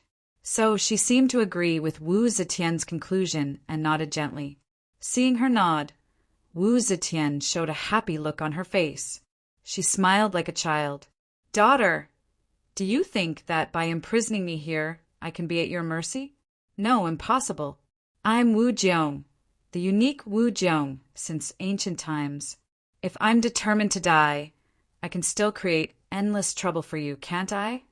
Princess Taiping was a little impatient with her mother's complacency. She retorted mercilessly, "Mother, do you think that by committing suicide, Brother Crown Prince will bear the crime of killing his mother and be reviled for thousands of years? The palace has been controlled by Brother Crown Prince. If Mother is determined to die, you will still live in the palace tomorrow. Even if this news can't be hidden from the world, the imperial court can forge your self-condemnation edict and announce that you've died to apologize to the world." A trace of coldness flashed through Wu Zetian's heart. She was the emperor, so she was very clear about these means. She knew that every word her daughter said could become a reality. She was stunned for a long time and suddenly laughed. She didn't want to be manipulated after death, so she could only live in humiliation. She had lost her empire, her throne, and her lover. Even her own life and death were no longer in her hands. He, ha ha ha. Wu Zetian's low laughter turned into loud laughter. She angrily pounded the bed, her face covered in tears. Princess Taiping silently sat on the edge of the bed, allowing Wu Zetian to vent. After some time, Wu Zetian gasped for breath as she lay back on the bed. She tiredly closed her eyes and whispered, "What's the situation outside?" Princess Taiping replied, "It's still calm. The 9 cities are already under Brother Prince of Xiang's control. Inside the palace, the 6 ministers, the 24 divisions, and the people of the Department of Household Attendants are taking care of everything in the palace as usual. The imperial guards in the northern part of the city are also not stirring." Wu Zetian interrupted her and asked, "No one has died?" Princess Taiping thought this over, then replied, "There have been almost no casualties except in this immortal welcoming palace in order to get to Sir's palace as quickly as possible. They attacked and killed several dozen of the Zhang brothers' men. But Second Zhang's best friends would never have been let off." Wu Zetian felt a burst of disappointment. She had not expected that even though she was the Empress Dowager and the Emperor's mother, she had still needed so many years, had to kill so many people and exile so many people before she could sit on the throne of Emperor. But at the moment of her transition of power, not a single death sworn had stepped forward. Princess Taiping gazed at her mother's aged face. In the last few years, her mother's teeth had all fallen out and her cheeks were clearly sunken, making her appear very weak. Her eyes were closed and her eyeballs did not move at all. It was impossible to tell what she was thinking, So much so that Princess Taiping felt like there was nothing she could say. She opened her mouth, but still felt that it was somewhat difficult to bring up the matter of abdicating the throne to her mother at this moment. So she closed her mouth again, thinking that perhaps it would be better to let her mother have a good rest and then bring up the matter tomorrow. But Wu Zetian seemed to feel her embarrassment. She slowly opened her eyes and asked lightly, "They asked you to see me not just to visit this old woman, right?" Princess Taiping lowered her eyes and said in a low voice, "Mother." Wu Zetian rolled her eyes and murmured, "What else do they want from me? Oh, they want me to issue an edict to abdicate, right?" Princess Taiping bit her lower lip and gently nodded. Obviously, the overall situation had been decided. They could wait for a few months, like Emperor Taizong, and then let the Empress abdicate. In this way, they could not only save the face of the emperor, the subject, and the mother, but also take over the power more steadily. But now they had to be so impatient, which made Taiping very unhappy. When she confessed this matter to her mother, she was also somewhat embarrassed. "Haha," Wu Zetian sneered, "they are too impatient. You don't need to feel embarrassed. I know that this is definitely not your idea. If you are the crown prince, you will not decide to force me to abdicate now. You are better than your two useless brothers. Unfortunately, you are a girl." Princess Taiping felt a burst of excitement in her heart. Being valued and appreciated by her mother would always make a child feel happy, not to mention that her mother was an unprecedented empress. However, this excitement just surged through her body and then disappeared like a tide. Princess Taiping suddenly felt cold in her heart. Mother really appreciates my talent. The sudden death of fifth brother may be an unsolved mystery. But what about sixth brother? He died in the hands of my mother without any doubt. Unfortunately, I am a girl. Fifth brother and sixth brother are capable and wise crown princes. They are men, but what happened? Now that seventh brother and eighth brother are so weak and incompetent, can mother get away with it? Princess Taiping suddenly shuddered at the thought that her mother might have hidden evil intentions for her. Her silence made Wu Zetian a little uneasy. Wu Zetian turned her head unnaturally to avoid her daughter's deep eyes and whispered, "Tell Xian, or that I will issue the edict of abdication the night of chaos ended before dawn." The bell in the palace rang on time as usual.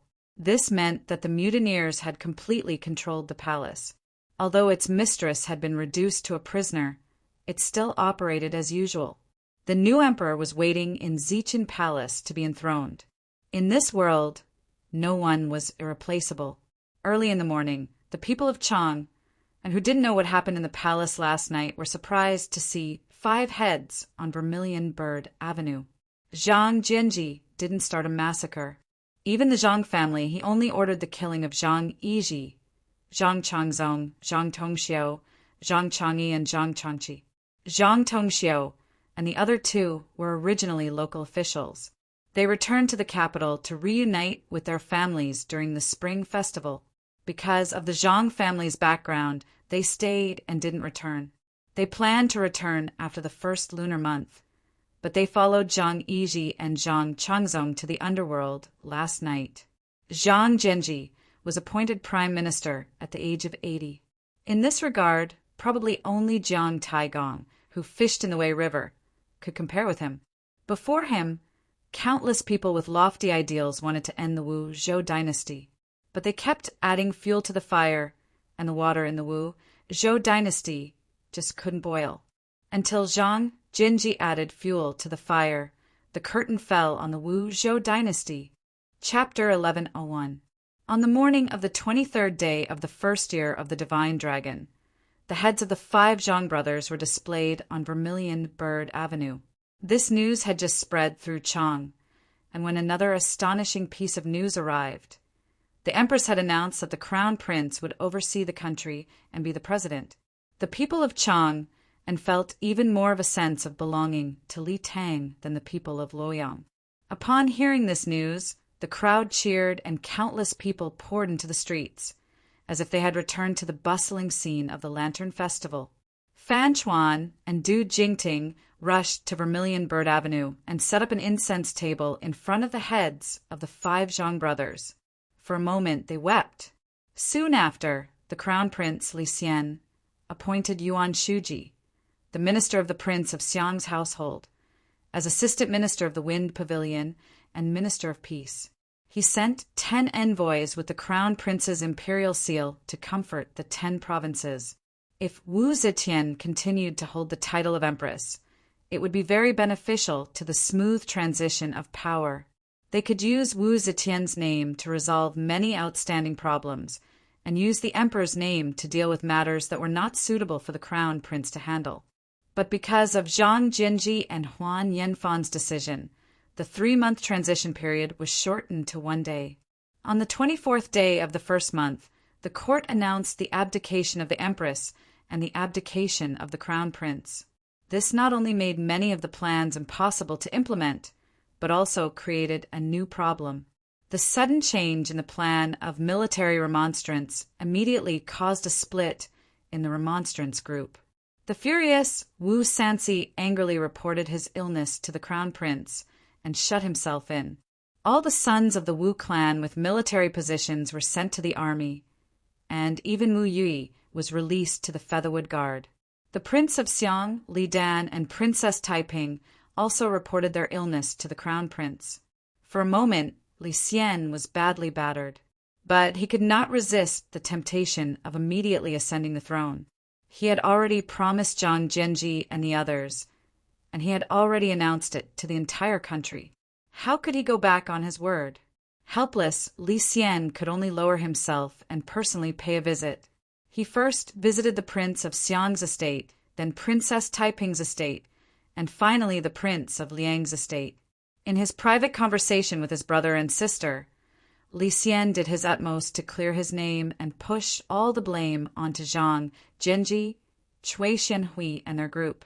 The Prince of Xiang and Princess Taiping knew that since this matter had already become a fact, it was impossible to force the crown prince to change his mind. It was just that they found it hard to calm down and were a little emotional. Now that the crown prince had taken the initiative to visit them, put down his pride, and begged them with soft words, the 2 of them grumbled for a while before agreeing to attend the coronation ceremony.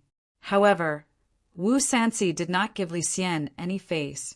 No matter how much Li Xian tried to flatter him, Wu Sanxi refused to come out.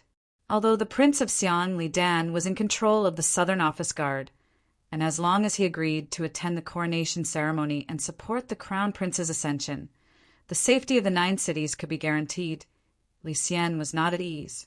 Even though Zhang Jianji had repeatedly assured him that the Wu clan would not dare to break the great taboo of the world and cause trouble, he was still on edge. Taiping of Princess of Dynasty, Wu Dynasty, of Wu of Dynasty, of the Taiping of the Dynasty, Wu of Palace, of the Taiping of Dynasty. Princess Taiping had no choice but to agree. After some negotiation, Wu Sanxi reluctantly agreed. These matters were naturally only known to Li Xian, his siblings, and Wu Sanxi. At the very least, in the eyes of outsiders, the crown prince's ascension to the throne was expected by all. Although the coronation ceremony on the 25th day of the first month was rather crude because of its haste, the presence of so many powerful figures naturally made people feel that the crown prince's ascension to the throne was well-deserved. However, a few officials and Confucian scholars familiar with the etiquette of the imperial court were still able to discern some special flavor. There were some matters that should be announced on the day of the coronation, such as how the new emperor would deal with the previous emperor since he was abdicating. When the new emperor ascended the throne, what year would be decided, what major state policies would be decided by the new emperor. When the new emperor was established, what appointments and transfers would be made to the civil and military officials, and all of this because Li Xian's ascension to the throne was too hasty and it involved important interests. The coup group had yet to reach an agreement and could not immediately announce it. As a result, after 20 years, when Li Xian ascended to the throne again, he actually only announced one thing at the ascension ceremony. And this matter should have been the last and not the only one in the usual procedure on the day of the emperor's ascension to the throne, and that was to grant amnesty to the people. Li Xian announced that since the beginning of the civilization era, 684 AD, the year Li Xian stepped down from the throne, all those who had been convicted, except for Su Jingye, Li Zhan, Li Chong, the leader of the rebellion, as well as the die-hard followers of Zhang Yi and Zhang Yi, would be cleared of their crimes. Those who had lost their children would all be pardoned. Zhang Yi's party could be pardoned, but why couldn't Su Jingye, the Prince of Yu Li Zhan, and the Prince of Langye Li Chong, the two hot-blooded princes of the Tang dynasty, be pardoned? In the end, it was because Zhang Jianji's sudden persuasion had disrupted the best rhythm for the succession of power. Perhaps Zhang Jianji was trying to suppress the power of the royal family and the relatives of the emperor, or perhaps he was trying to allow the group of meritorious officials to obtain the greatest political benefits. As for what he was thinking, outsiders had no way of knowing, but his hasty persuasion, not leaving a buffer period for the coup, was definitely a big political mistake. These three people, who should be rehabilitated the most, could not be rehabilitated because of Zhang Jianji's rash advance. This was because these three people had raised the banner of rebellion against Wu Zetian, and Li Xian had ascended the throne in the name of Wu Zetian's abdication. If he rehabilitated the three traitors who had raised the banner of rebellion against Wu Zetian, wouldn't that be indirectly admitting that he was also opposed to Wu Zetian?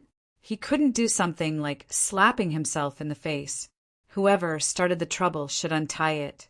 These cases should have been resolved during the period when the crown prince was in charge of the country, and he should have found an opportunity to issue an edict in the name of Empress Wu Zetian to pardon them. But because of the sudden change in plans, there are far more unresolved matters. On the 26th day of the first month, Wu Zetian moved out of the emperor's palace and moved to Shangyang Palace. On the 27th day of the first month, Li Xian led the civil and military officials to Shangyang Palace to pay their respects to Wu Zetian and was honored with the title Great Saint Emperor Zetian. In order to express his filial piety to his mother, Li Xian publicly announced that every 10 days he would lead the officials to pay their respects. Presumably, Wu Zetian, who had been stripped of her power and placed under house arrest in the inner courtyard, did not like this arrangement. However, she had no right to ask for anything and naturally had no right to object. A new dynasty was in the air. A new emperor had ascended the throne, so it was impossible for the officials to not move at all. Besides, everyone knew that this time the crown prince had ascended the throne ahead of time under the background of purging the emperor's corrupt officials and executing the second Zhang. Thus, there would definitely be meritorious officials. The rewards for meritorious officials could not be dragged on endlessly. Thus, the busiest matter for the 5 officials, including Zhang Jianji, Jing Hui, and Huan Yanfan, who controlled the court, was to discuss the distribution of meritorious officials. On the 28th day of the first month, the first list of meritorious officials was finally released. The first to be rewarded was the group of meritorious officials who had planned the coup. Li Xian announced that Zhang Jianji would be the minister of Xia, a third-rank luantai of the same Phoenix Pavilion. Cui Xianwei would be the inner custodian. Yuan Shuji would be the third-rank luantai of the same Phoenix Pavilion. Jing Hui and Huan Yanfan would both be Naiyan. The 5 people above would all be the prime ministers, and would all be conferred the title of duke. Li Duozhua was already the great general of the Yulin Guards, and could no longer be promoted. He was conferred the title of Prince of Liaoyang. Wang Tongjiao, as the emperor's son-in-law and the main meritorious official, was conferred the title of Right Thousand Ox General and conferred the title of Duke of Langyi. Li Zhan was conferred the title of Great General of the Yulin Guards and conferred the title of Duke of Zhao. Yang Fan was conferred the title of Great General of the Yulin Guards and conferred the title of Loyal to Marquis Wu. From the title conferred on Yang Fan, Li Xian had not forgotten the great kindness of rescuing him from Fangzhou and bringing him back to the capital. On the contrary, in this rebellion, Li Xian and the group of meritorious officials did not think that Yang Fan had played any key role. However, Li Xian still allowed him to command 1,000 cavalry, which could be considered as an expression of his full trust. In terms of official rank, Yang Fan had almost climbed to the peak of the military rank. Above him were only the ranks of Great General of Light Cavalry, supporting the state and guarding the army. Of these, the first two were just empty titles. Among those who wielded real power, Yang Fan was only a single step away from the top and conferred the title of guarding Great General. As for the other meritorious officials, because the various factions were fiercely fighting over every inch of land and were unwilling to give up on a single spot, they had yet to come to a conclusion. However, from the fact that they had first conferred meritorious officials and then Zhang Genji and the others had all been conferred the title of Duke and paid homage to Prime Minister, it could be seen that Zhang Genji's persuasion had achieved absolute results. The court was now under their control. After conferring meritorious officials, it was time to confer rewards on the members of the imperial family and other meritorious officials who had participated in the coup d'etat. The first to be conferred were naturally the Prince of Xiang and Princess Taiping, who had contributed the most. The Prince of Xiang, Li Dan, was conferred the title of Governor of Bingzhou, Great General of the Left Guard, Commander of the Crown Prince's Guards, Protector General of the North, and Prince of Xiang. He was conferred the title of Prince of Xiang of the Yin Kingdom. Princess Taiping was conferred the title of Princess Jingua, conferred 5,000 households, and was conferred the title of Princess Jingua. One was in the Yin Kingdom and the other was in the Jingua. One could imagine the status of these two siblings in the Jianghu. As for Wu Sanxi, unfortunately, due to the lack of time and the failure of the negotiations, this old man was placed in the next batch of meritorious officials to be conferred. The above conferments were naturally not decided by Li Xian alone. Instead, they were led by Zhang Genji, Cui Xianhui, and the others who had been in control of the political power since the day of the political coup d'etat. It was also their decision to exclude the Wu clan. In their view, the emperor had already ascended to the throne, and the overall situation was settled. The southern office was firmly under control, and the northern office was also being divided and infiltrated. The Wu clan was no longer a concern. In time, they could easily kick the Wu clan out of the political arena and no longer need to care about their feelings. After being used, Wu Sanxi was thrown aside like a rag. This infuriated him. He first ground his teeth in anger, and then he sharpened his knife in anger. At first, they had said that they would kill the second Zhang, but in the end, that old bastard Zhang, Genji, changed his mind at the last minute and helped the crown prince ascend to the throne ahead of time. Okay, he endured it. Then, in order to get him to agree to attend the coronation ceremony, Li Xian, that bastard, personally came to him and said all kinds of nice things in a low voice. Then, he brought up Princess Taiping to plead for him. He gave him face and attended the coronation ceremony. Now it was time to reward them according to their contributions, but he was put in the second tier. Uncle can bear it, Aunt can't bear it. Putting aside the angry Wu Sanxi, there was another great meritorious official who helped Li Xian ascend to the throne this time. This person had made great contributions and had to be rewarded. But after the meritorious officials were rewarded according to their contributions, when it was her turn, the emperor and the 5 prime ministers were in a dilemma because they didn't know how to reward her. Chapter 11:02. If she had not provided the information, the people who had planned the rebellion would not have known the situation in the palace like the back of their hands. Naturally, they would not have dared to act rashly. If she had not arranged for Zhang Genji and the others to help the crown prince break into the immortal welcoming palace, they would not have been discovered by 2 eunuchs.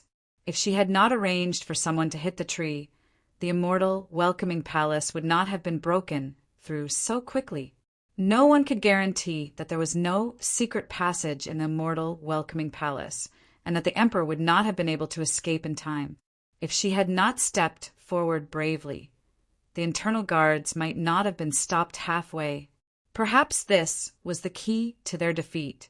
It had to be known that the deputy commandant of the internal guards was her trusted aide. If she had not been in charge, the palace would not have settled so quickly. The group of meritorious officials did not have the ability to replace all the palace maids and eunuchs at once. If the internal court could not be stabilized, the crown prince would not dare to stay in the palace. If the new emperor ascended to the throne and lived outside the palace, it would be a huge joke. All of these things contributed greatly. This person was Wan Er. When it was Shangguan Wan Er's turn, Li Xian, Zhang Jianji, Cui Xianhui, and the others were in a difficult position. Although Wan Er's contributions were outstanding, they didn't know how to reward her based on her contributions. Wan Er's power was like that of the Minister of Internal Affairs, but her rank was only a 5th rank female official. If she was promoted, she could only be above 5th rank. However, she was a woman and could not be given a court official. Thus, she could only be promoted in the system of officials in the internal court. There were also official ranks in the internal court. The eunuchs had the ranks of eunuchs, and the palace maids had the ranks of female officials. However, among the ranks of female officials in the internal court, 5th rank was the limit. 5th rank female officials and above were always given to the emperor's concubines as their standard of treatment. Wan Er was already 5th rank. How could she be promoted? Because of this, Jing Hui suggested that the emperor should take Wan Er as his concubine. In any case, after the emperor ascended to the throne, he would have to take more concubines. However, this suggestion was immediately firmly opposed by Zhang Jianji, Cui Xianhui, and a group of experienced and prudent officials. Hearing this, Consort Wei in the inner palace reacted even more fiercely. The reaction of Zhang Jianji and the others was very normal. The reason why they wanted to talk about Wan Er's merits was because Wan Er's merits were right there, and they could not avoid it. The second reason was because Wan had been in charge of the palace for a long time, now that the new emperor had just ascended to the throne. Stabilizing the palace required her support. But it was also because of this that Wan Er could not become the emperor's concubine. These years, as the Minister of Internal Affairs, she had interacted with too many foreign officials. If there was a concubine in the back palace who had a close relationship with the court officials, it almost meant that the empire would suffer another disaster. Wu Zetian was a powerful concubine who stood out from the crowd and eventually became the empress of a generation. The lesson from the past was not far away. Shouldn't she learn from it? This was what Zhang Jianji and the other officials thought. In Consort Wei's view, Wan Er had connections with some foreign officials and also firmly controlled the inner court. She was also famous for her talent, and she was incomparably beautiful. Although she had long known that her husband would not be able to succeed in bed, once Wan Er became an imperial concubine, it would be easy for her to take over her, the first wife. As long as she was not too stupid, there was no woman who would sit and watch as such a powerful opponent appeared. Consort Wei had great influence on Li Xian, the emperor. Li Xian almost always listened to Consort Wei's words. Zhang Jianji and the other remonstrating officials controlled the court and also had great influence on Li Xian. If they all did not agree, Li Xian naturally would not nod his head. Everyone discussed and finally decided to make an exception this time. In any case, there were already many new things in the Tang dynasty, such as the princess opening a mansion and building a government office, the creation of new characters, and women proclaiming themselves emperors. When there were too many of them, they were not afraid of being bitten. Thus, after discussion, they decided to add the title of a third-rank female official to Shangguan Wan Er, Jeyu. Originally, only the imperial concubines of the emperor could be given this position. Now, they made an exception for Wan Er. Wan Er originally wanted to retire after her success, but when she heard this, she naturally refused. She only wanted to resign and leave the palace. It was a taboo of the Son of Heaven to not reward those who had rendered meritorious service, and to not punish those who had committed crimes. Furthermore, these people had already drawn up a long list of names, all of them thinking that if Shangguan Wan Er carried on like this, what would they do? Thus, everyone resolutely refused. They thought that Wan Er was dissatisfied with the small official position, so they raised Wana a level and promoted her to second-rank Zhao Rong. Zhao Rong was second only to Zhao Yi among the second-rank female officials.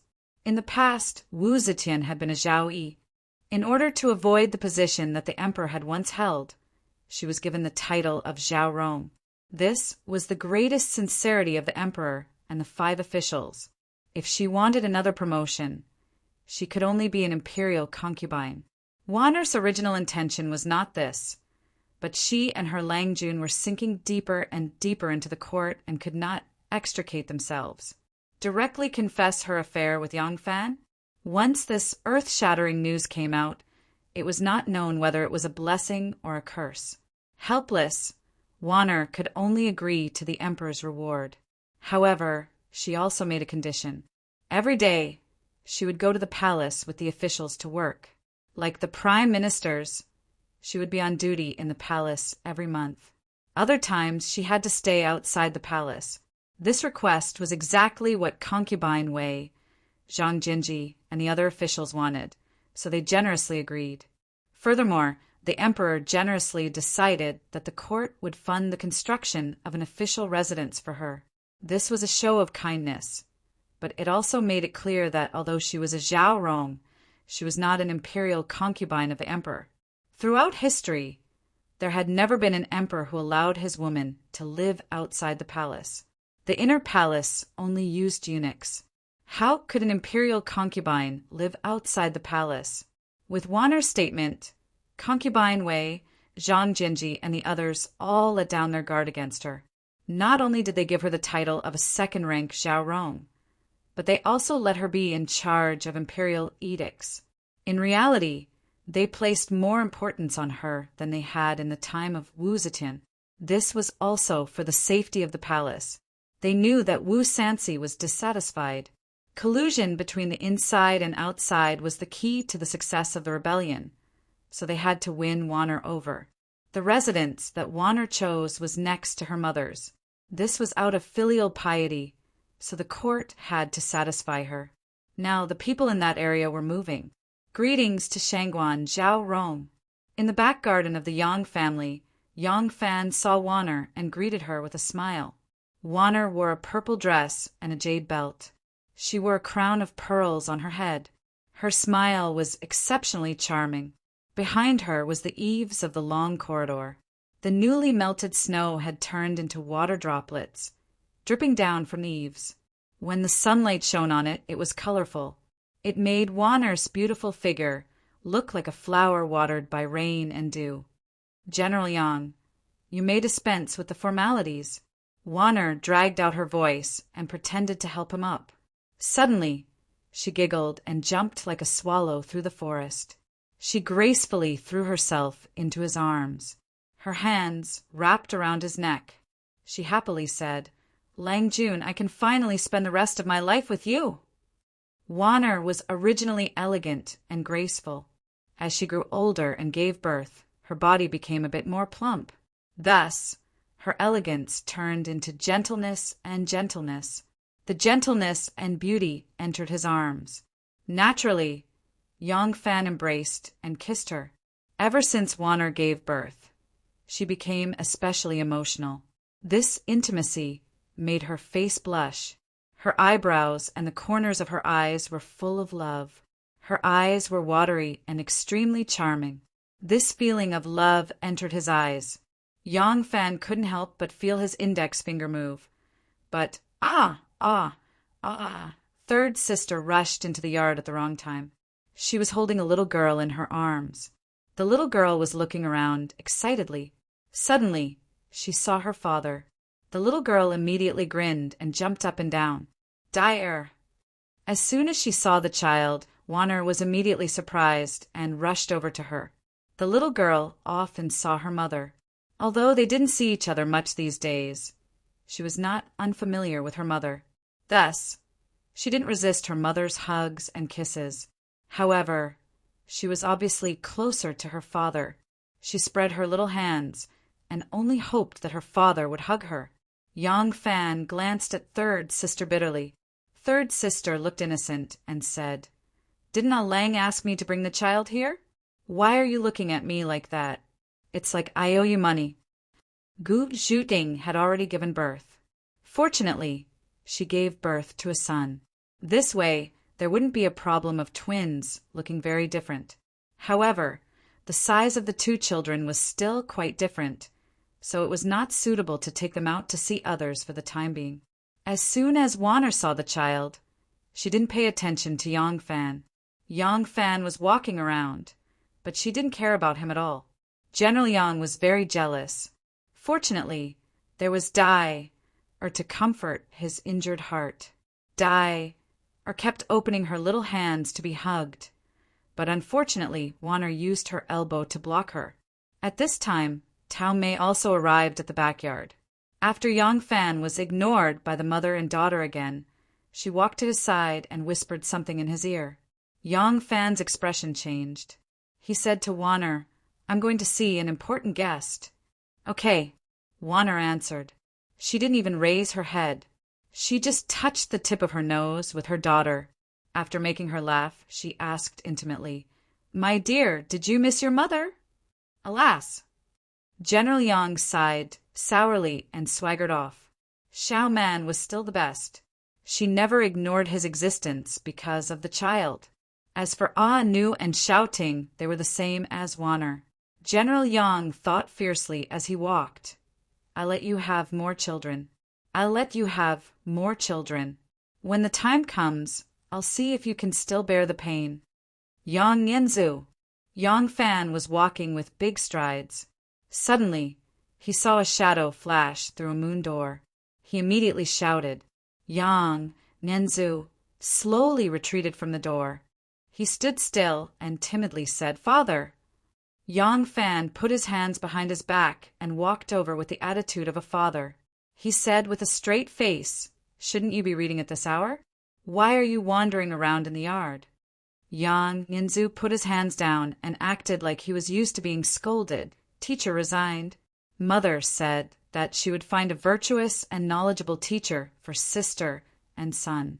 She hasn't found one in the past 2 days. Yang Fan flew into a rage. Why did teacher resign? When did teacher resign? Was he angered by you? Chapter 11:03.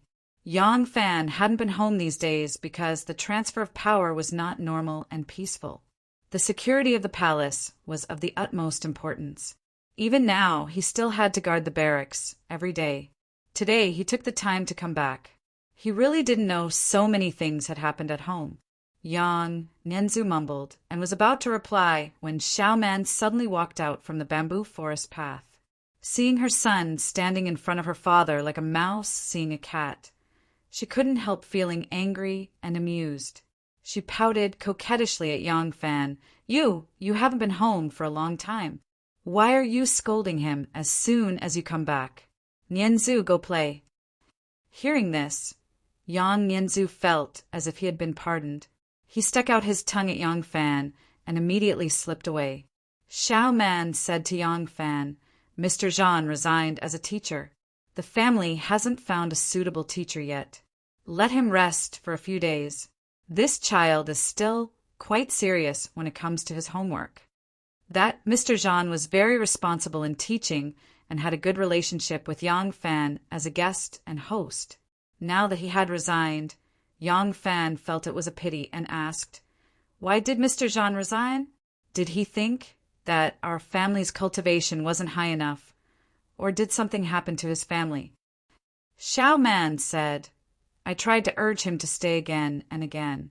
Later, that Mr. Zhan really couldn't refuse and told the truth. It turns out that this Mr. Zhan used to be a teacher in Jing Xianggong's family. Later, one of his nieces married Jing Xianggong's brother-in-law to be his second wife. Now Jing Xianggong is recommending him to be an official. He has such a bright future ahead of him. How can I stop him? I gave him a set of Chang'e and sent him away." The one who was called Xianggong was the prime minister. In the prime minister's class, there was only Jing Hui with the surname Jing. Hearing this, Yang Fan could only shake his head and helplessly say, "A good teacher is hard to find. Then let's take a good look and choose a good teacher. We can't delay the child. Wan Er is here." Go see her. I'll go see a friend in the study. Xiao Man nodded and hurried to the garden. Yang Fan also went straight to the study. Yang Fan pushed open the door of the study and saw a person with his hands clasped behind his back, looking at the landscape painting on the wall. The person turned his head when he heard the voice and turned around. He smiled and bowed deeply to Yang Fan, saying slowly, "Commoner Shin Mu greets Marquis." Yang Fan laughed and said, "Brother Shin, are you also joking with me? If you like it, then let's switch. I'm envious of your carefree life as a commoner, Marquis." Shin Mu straightened his back and smiled.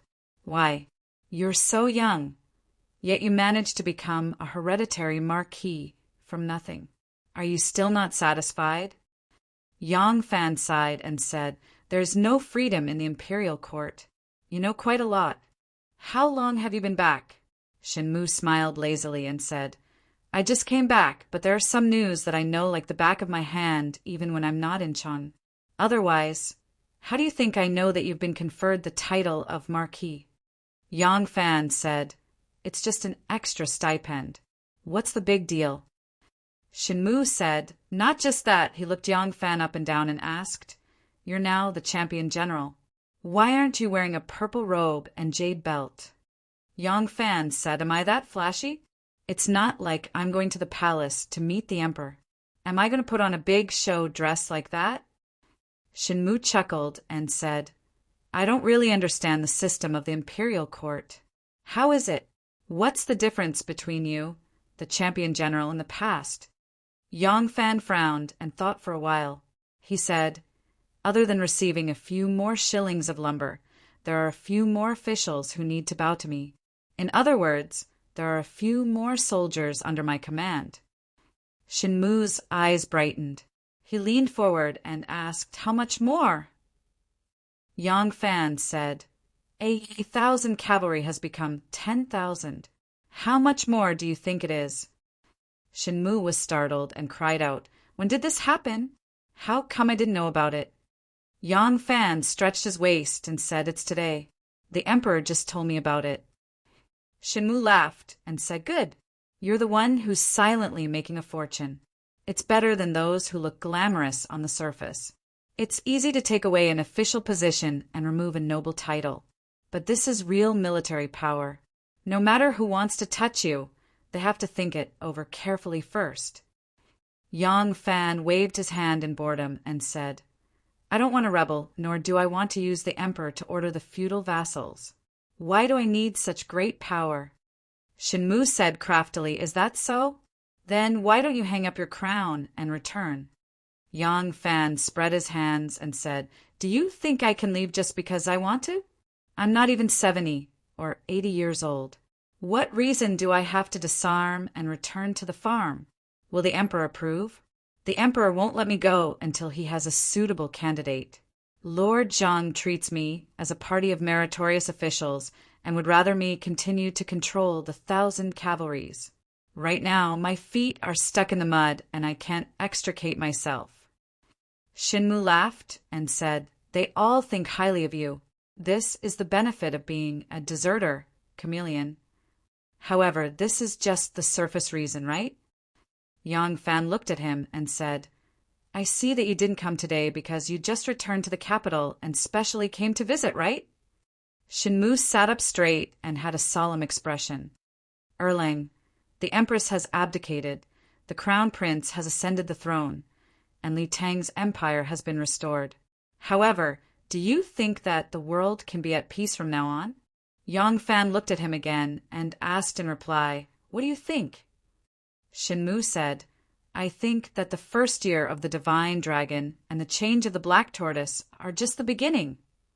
Yang Fan's expression suddenly changed. He might have the Heaven Observation Division, a think tank that was helping him to gather intelligence, analyze the situation, and come up with strategies for him. But he had never underestimated the hidden sect's capabilities. He believed that the hidden sect should have a similar organization. Yang Fan wanted to listen to Shen Mu's opinion and verify if his judgment was correct. Thus, he sat up straight and nodded to Shen Mu seriously, indicating for him to continue. Shenmu said the empress originally planned to pass the throne to the crown prince. However, the sudden emergence of the second Zhang caused everyone to be at a loss. They didn't want to complicate matters, so they decisively used force. Now that the second Zhang has been executed, they have achieved their objective. The abdication of the empress merely brought forward the time of the crown prince's ascension. If there was an unexpected change, it was actually a huge change in the distribution of power in the imperial court. After supporting the crown prince to ascend the throne, the meritorious officials suddenly rose up and overtook the previous, becoming the most powerful force in the current imperial court. The experience of going through life and death together had made them stick together, and they could be called the meritorious officials party. The power of the Li Tang royal family had also increased in this mutiny, but this power was not in the hands of the emperor himself, but in the hands of the Prince of Xiang and Princess Taiping. The Prince of Xiang controlled the South Office, and his power mainly came from force. Of course, there were people in the imperial court who were inclined to him, and they could be called the Prince of Xiang's party. Princess Taiping's power was mainly in the imperial court. This time her subordinates had occupied many important positions, both in the open and in the dark.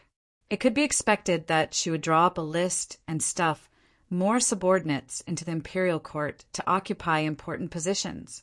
Moreover, she was the best person to mediate conflicts between the emperor and the Prince of Xiang, between the emperor and Prince Liang, and between the Prince of Xiang and Prince Liang. She played an important role, and so she could be called the Taiping party. As for the Wu clan, they had not suffered any losses in this mutiny, and moreover, the Wu clan had also contributed greatly in this mutiny. No matter how much the meritorious officials rejected them, they still had to give Wu Sanxi an explanation. Thus, it could be expected that the Wu clan's power would also increase, and so it could be called the Prince of Liang's party. Here came the problem. The original situation was that the Wu clan and the Li clan should have controlled the world together, with the Wu clan controlling the army and the Li clan governing the government. The leader of the Wu clan was Wu Sanxi, and the leader of the Li clan was the current emperor. Wu Sanxi was nearly 70 years old and did not have many years left to live. The Wu clan lacked successors in the third generation, and the Li clan had imperial power and righteousness in their hands. At that time, the Prince of Xiang and Princess Taiping did not have the strength to contend against the Wu clan alone, nor did they have the strength to contend against the righteous emperor. They could only firmly stand by the emperor's side, gather the strength of the entire Li Tang clan, and slowly counteract the influence that the Wu clan had formed since the empress came to power. Finally, they peacefully centralized power in the imperial family. But what had become of it? The Li Tang imperial clan had grown stronger, but this strength was in the hands of the Prince of Xiang's party and the Taiping party, not directly under the emperor. The Wu clan had also grown stronger, but what about the emperor? The civil and military officials had always been the emperor's strength, but a group of meritorious ministers had emerged from the civil and military officials, forming their own faction that could not be shaken off. Thus, the imperial court had to face this situation. The Wu clan's party was still the Wu clan's party, while the Li clan's party was split into 3 parties. These 3 parties, according to their strength, were the meritorious minister's party, the Prince of Xiang's party, and the Taiping party. The direct result of the Li clan's party splitting into 3 parties was that the emperor would be a mere figurehead, becoming the weakest of all the factions. Shenmu's voice seemed to deafen the deaf as it resounded in Yang Fan's ear. Heroes rise together, the master is weak, the ministers are strong. Since ancient times, when has there ever been peace? Are you the emperor's party, the Prince of Xiang's party, the Taiping party, the Liang party, or the meritorious minister's party? Even if you've removed your armor and returned to the fields, if your party is defeated, will you be able to meet a good end? People often say that when one succeeds, one must retire. When one has not succeeded, how can one retire? Crash! The memorials piled high on the imperial desk were swept to the ground by Li Xian. Li Xian flew into a rage.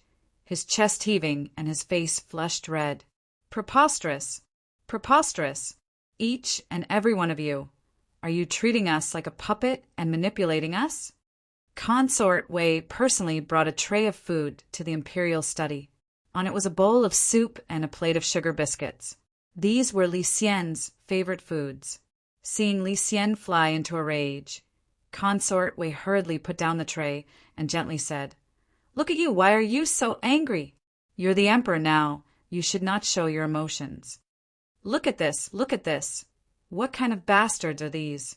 Seeing Consort Wei enter, Li Xian casually picked up a memorial that had luckily survived on the imperial desk. He casually flipped through it and handed it to Consort Wei, angrily saying, "Here, this is Huan Yanfan's memorial requesting for merits. There are over 100 names of meritorious ministers listed on it, but we have never seen a single one of them. Look at this person. This is Huan Yanfan's brother-in-law, the provincial governor of Izhou, Zhao Wen. Huan Yanfan said that he was also a great meritorious minister who planned the mutiny and supported us to ascend the throne. He was far away in Hebei, so how could he plan a mutiny and support us to ascend the throne? Isn't this treating us as an idiot? This is blatant deceiving the emperor. Deceiving the emperor without the slightest scruple. His intentions should be punished. His intentions should be punished. The honeymoon between ruler and minister was so short, and it was only the first month. Chapter 1104. Li Xian picked up another memorial. This memorial was half hanging by the side of the imperial desk, almost falling to the ground by him. Li Xian casually flipped it open and saw that it was a memorial from the Prince of Xiang, Li Xian. He angrily pointed at the list of meritorious officials and said to Consort Wei, "Wife, look at this one. This is the Prince of Xiang's memorial. His Prince of Xiang's estates, Sima Yuan Shuji. We have already worshipped him as Prime Minister, but he is still not satisfied and wants to bring Dolu Qinhuang into the Hall of Government Affairs. Dolu Qinhuang is still in his own place. How can he have any merit? Who in the world doesn't know that Dolu Qinhuang was once a subordinate official of the Prince of Xiang's estate, and that Dolu Qinhuang's niece is his side Fei? That's right. Dolu Qinhuang's son is engaged to Taiping's eldest daughter. They are forming a clique. Li Xian fiercely threw the memorial to the ground and indignantly said, "All of them want their chickens and dogs to ascend to heaven." Jing Hui even submitted a memorial to his family's teacher to be promoted to an official position. The entire court has become their people, so what use do we have? We originally only had one mother-in-law, but now it's been replaced by a group of mothers-in-law. Everyone is pointing fingers at us, and we can't even refuse. Li Xian was like an angry bull as he circled around the desk. On the second day, Zhang Jianji told us that we should have the high scholars stop studying the official conduct and start studying Laozi again. We agreed, but said that it would be best to wait a bit. If there was anything else to announce to the world, we would announce it together. That old man was immediately displeased and arrogantly demanded that we immediately issue an edict. He even ruthlessly lectured us, telling us what a ruler should do. Yesterday, they took out a pile of things that needed to be reformed for us to issue an edict.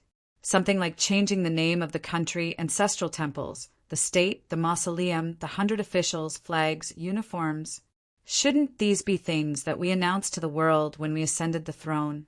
In the end, we first became the emperor of the Great Zhou, and then the emperor of the Tang dynasty.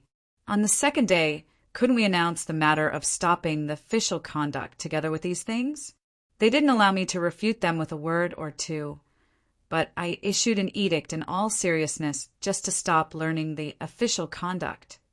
Only a day later, I issued another edict, and it was related to the reform. What would the people of the world think of me? Could it be that my mind is in a mess and I'm acting on my whims? Wu Zetian had ordered people to compile the book and personally reviewed it.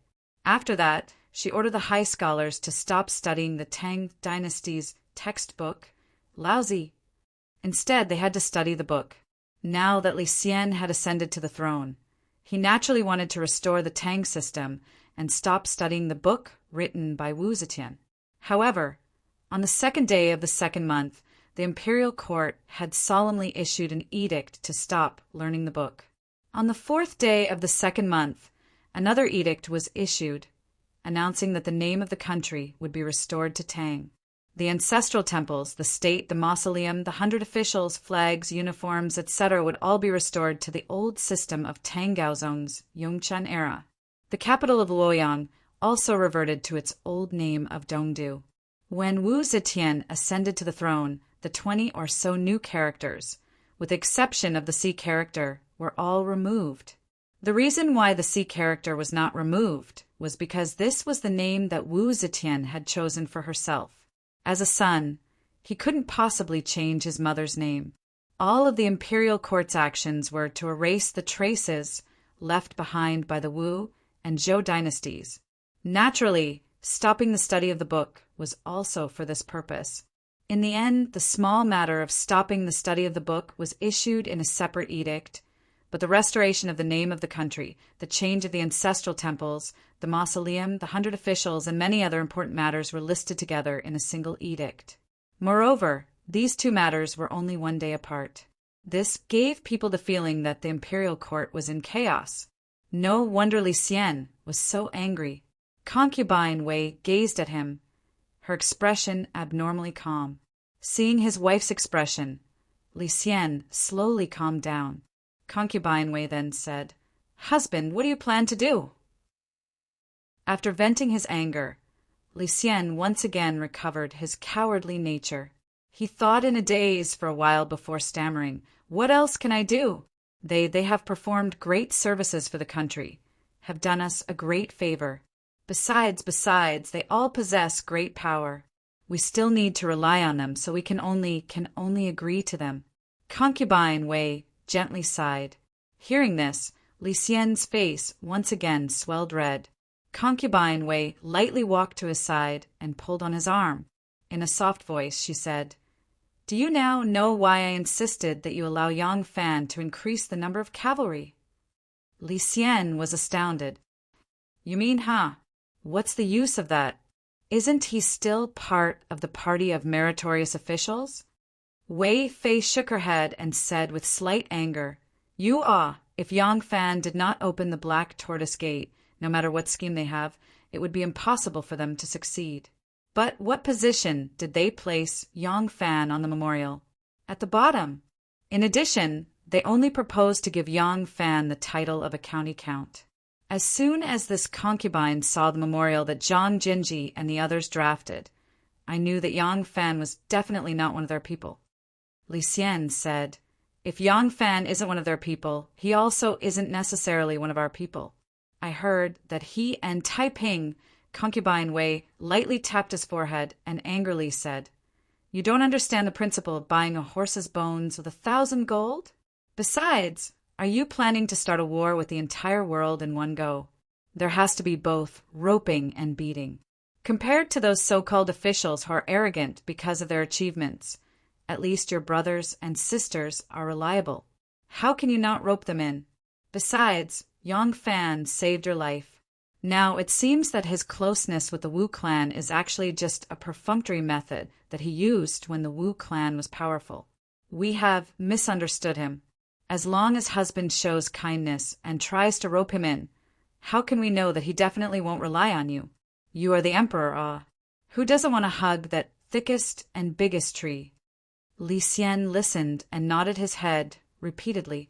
Concubine Wei glanced at him again and softly said, "Husband, it's time for you to develop your own power."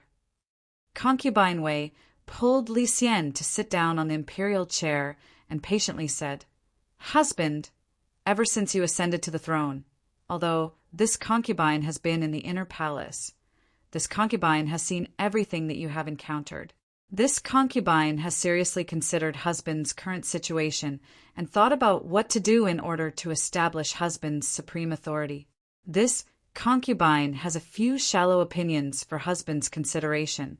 If it is a woman's opinion, I hope husband will not blame me." Li Xian held her hand and said, "Wife, what are you saying? You and I are husband and wife.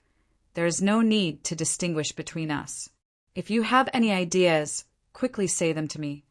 Concubine Wei said, "From now on, husband should downplay the coup.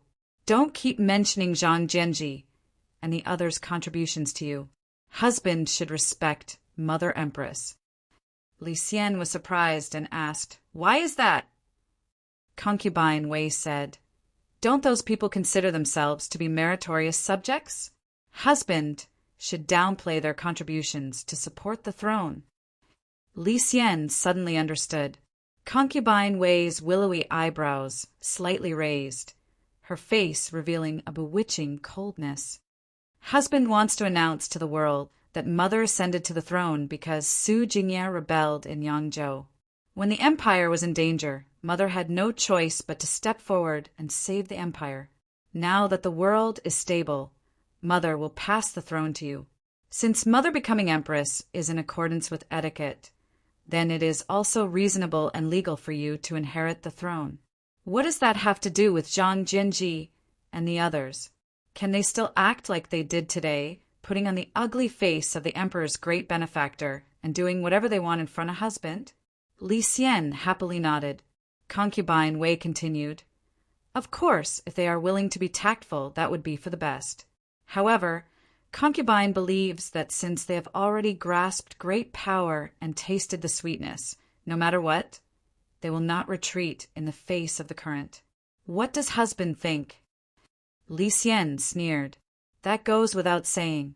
They have already obtained hereditary wealth and honor, but they are still not satisfied.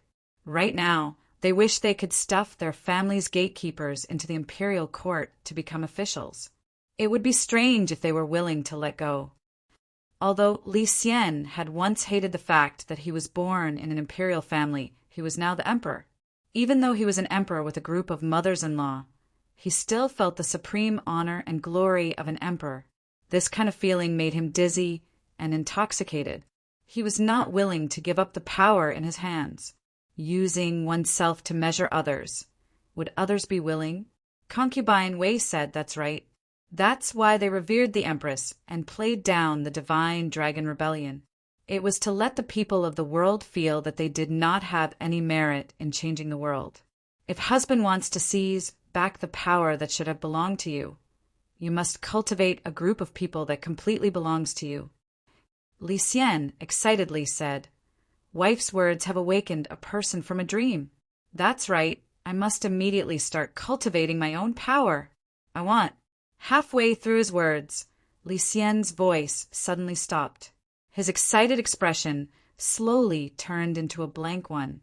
It would take a long time to cultivate his own trusted aides from the insignificant officials. If he wanted to immediately use them and use them immediately, then he could only use his old connections. His old connections were very simple. One was the imperial family, one was a subordinate official in the Eastern Palace, and one was the Empress's family. There was no need to mention the imperial family. His brother Li Dan was also someone who had the qualifications to be emperor. He instinctively wanted to be on guard. The subordinates of the Eastern Palace included the officials he had been the first crown prince, and the officials he had been the second crown prince. As subordinates of the Eastern Palace, these people included Wei Yuanzhong, who had already been demoted to Lingnan by Wu Zetian.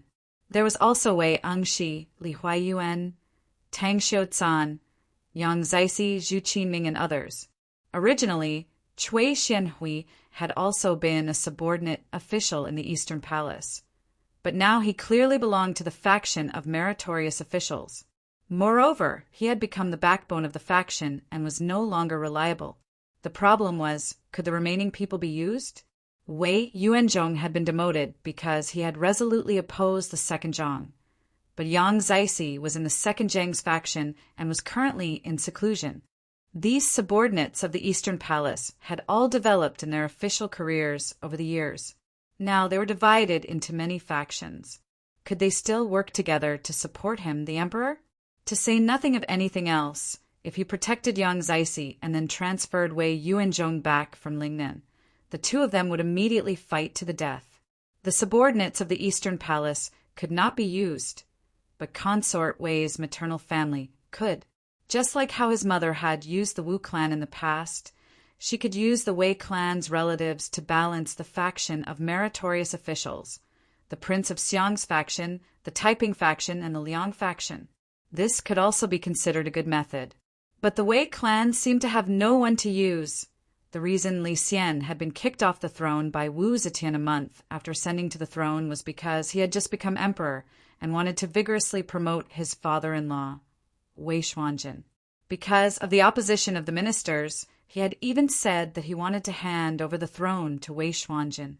As a result, Wu Zetian had something to use against him. After he was placed under house arrest in Fangzhou, his father-in-law's family was also implicated and exiled to Qinzhou, Guangxi. During their exile, Wei Xuanjin died of illness. Then the leader of the barbarians in Qinzhou, Ning Qingji, took a fancy to his sister-in-law and wanted to marry her. But his mother-in-law, Lady Cui, did not agree. As a result, Ning Qingji, in a rage, killed his mother-in-law and his 4 brothers-in-law. Li Xian suddenly realized that he, the emperor of the Tang dynasty, was so pitiful that he had no one he could use. Chapter 1105. On the 14th day of the 2nd month, Li Xian made consort Wei sure the empress. The officials had no objections to this. Consort Wei had always been Li Xian's Jingfei. When Li Xian had been the emperor, she had been the empress. It was natural for her to be the empress again. Also, she had accompanied Li Xian in guarding Fangzhou for 16 years. No one could compete with her for the position of empress. Li Xian also posthumously conferred upon Empress Wei's father, Wei Xuanjin, the title of Shangluwang, and his mother, Cui Shi, the title of Wang Fei. The empress' deceased father and mother were posthumously conferred the titles of Wang and Wang Fei. While it was a bit higher, they were already dead. Who would argue with the dead? So this matter was passed smoothly. But on the 15th day of the 2nd month, during morning court, Empress Wei suddenly appeared in the Golden Hall and shocked all the officials. Li Xian ascended to sit in the hall. Empress Wei entered the hall with him. Seeing this, the officials couldn't help but look at each other, not understanding why the empress had suddenly come to the Golden Hall. They were puzzled, but etiquette could not be ignored. According to the rules, they first bowed to the emperor and empress, thinking that the Son of Heaven would have an explanation for this. Unexpectedly, after the officials greeted each other, 2 internal attendants carried a couch over and placed it on the left side of the emperor's throne. Then they pulled up a thin curtain in front of it. Seeing this, the entire hall was in an uproar. With this posture, who wouldn't understand the emperor's intentions? Was the empress going to preside over the government? Some of the older officials in the hall were not unfamiliar with this scene. In his later years, Gaozong Li Ji had suffered from a head disease, and his eyes had problems. Hadn't Empress Wu Zetian preside over the government at that time? What was happening now? Did Empress Wei want to repeat the story of Zetian and have 2 saints come to court? Right now, the leader of the 100 officials was Zhang Jinji. In terms of prestige, status, and power, no one could compare to him. In this kind of situation, it was natural that he had to speak. Zhang Jinji came out with his jade tablet. He first looked coldly at Empress Wei. Empress Wei sat behind the curtain, her figure faintly discernible. He could see Empress Wei's movements, but he could not see her facial features. Because Empress Wei was very close to the curtain, she could clearly see the expressions of the officials from behind. Zhang Jinji's wary and disdainful glance made Empress Wei's back straighten, her hands unconsciously gripping the back of the chair.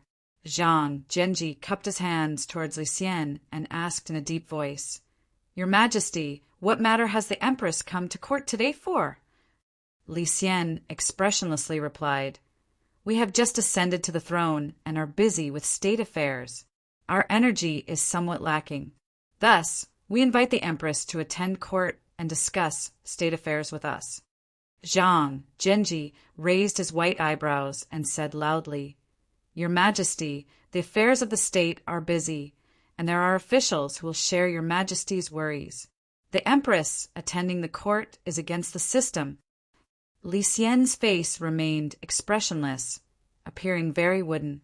His words, however, were gentle yet firm. Minister Zhang's words are incorrect. Could it be that you have forgotten the story of the second sage emperor's reign? Zhang Jinji immediately took a step forward and said in a clear voice, I haven't forgotten. Could it be that your majesty has forgotten the story of how the divine Mother Empress Dowager became the great sage emperor? Li Xian calmly said, We naturally haven't forgotten. However, that was only an expedient measure taken during a time of crisis. Hasn't the great sage Emperor Zetian passed the throne back to us now? Zhang Jinji was instantly stunned. Li Xian's eyelids drooped and then slowly rose again. He stared coldly at Zhang Jinji and said, What? Could it be that Minister Zhang disagrees with this? Zhang Jinji opened his mouth, but was momentarily speechless. Li Xian had a hidden meaning that he didn't say. Even if there hadn't been a coup d'etat by the dragon god, Wu Zetian would still have passed the throne to him. This was something that had already been decided. The only difference was that he still had to wait until Wu Zetian died of old age. Moreover, during this process, the second sage emperor wouldn't cause any trouble. Of course, Zhang Jinji could emphasize that Wu Zetian's ascension to the throne was definitely not an expedient measure. It was basically a usurpation of the empire. However, when she grew old, she discovered that she lacked a successor, so she had no choice but to pass the throne to her son. Moreover, according to the empress's original plan, she wanted him to be the emperor of the great Zhou dynasty and not the emperor of the Tang dynasty. However, he just couldn't say this, because in order to prevent Li Xian from being accused of being unfilial and heartless for forcing his mother to usurp the throne, they announced to the public that Empress Zetian had voluntarily abdicated the throne. Although in reality she had been forced by military remonstrance, how could these things be brought up in public? Moreover, in order to persuade the Wu clan to participate in the coup, this was also an important condition that they had promised the Wu clan. If they went back on their word now, wouldn't that make the already dissatisfied Wu clan even more furious? The Wu clan still held great power, and it wouldn't be good to rashly provoke them. It wasn't that Li Xian had a well-thought-out plan today, and he sincerely wanted to wrestle with this group of meritorious ministers who wielded power. The reason why he was so calm was completely because after ascending to the throne, he had been criticized and ordered around by these arrogant ministers who relied on their achievements and treated him like a marionette. He was venting his anger, but when he saw that Zhang Jinji was speechless, he felt great satisfaction in his heart, and his courage grew a bit. He laughed, and his voice rose a bit. Since we ascended to the throne, there have been frequent discussions among the people. There are many different opinions, and the people are uneasy. We intend to announce to the world why Emperor Zetian had painstakingly claimed the throne, as well as how we received the abdication of the abdication kingdom. Today, I will tell everyone to know. In the beginning, Zhang Jinji had only agreed to announce to the public that the empress had abdicated the throne for the sake of a smooth transition of power. Now he was trapped in his own trap, and he couldn't refute it. He could only be so angry that his old face turned red. He didn't understand why the emperor was so bold today. Could it be that after being the emperor for a few days, he had found the feeling of supremacy? Zhang Jinji wanted to oppose him, but he also had misgivings. It was one thing to directly admonish the emperor in private, but now, under the eyes of the public, if he was disrespectful to the emperor, how would the bystanders view him? Right now, he was the most meritorious minister of the present court, and also the most loyal minister of the present court. Some people were already comparing him to the Duke of Zhou. How could his clean reputation be affected by this? Seeing Zhang Jinji hesitate, Huan Yanfan immediately stepped out of the crowd and said harshly, Your Majesty, a woman usurping power is harmful and not beneficial. This subject requests that the Empress stay in the Middle Palace and not interfere with outside matters. Even though it was common to describe women wielding power as a woman usurping power since ancient times, Empress Wei herself was present in the hall. Huan Yanfan's words were a bit too rude. However, Huan Yanfan himself did not feel that there was anything wrong. He had personally seen Li Xian's cowardice and incompetence. Also, this emperor had not led them in a coup, but they had initiated a coup to deliver the throne into Li Xian's hands. Therefore, he did not have the proper reverence for Li Xian as an emperor, much less the reverence he had for the empress. On the other hand, he had gone from being a disciplinary vice minister to becoming a duke and prime minister in one step. In one day, he had the power to overturn the court. He lacked the tempering of a heart that came from following the normal path of promotion, and he did not have the calmness of careful self-examination. Suddenly climbing to a height that he had never dared to think of before, he had somewhat forgotten himself. Empress Wei's face was ashen. Her fists were tightly clenched, her nails digging into her palms. However, she still did not say a word. She did not act like Wu Zetian and charge out of the curtain to point at the remonstrating minister and roar at the emperor. "Why don't you kill this person?" The ruler and the minister were in a deadlock. Seeing this, the members of the group of meritorious ministers immediately chimed in. They all bowed to Li Xian and said, "A woman usurping power is harmful and not beneficial. Empress, please stay in the palace and do not interfere with external affairs." Cui Xianhui had once been a subordinate official of the Eastern Palace. Seeing this situation, for a moment he did not know what to do.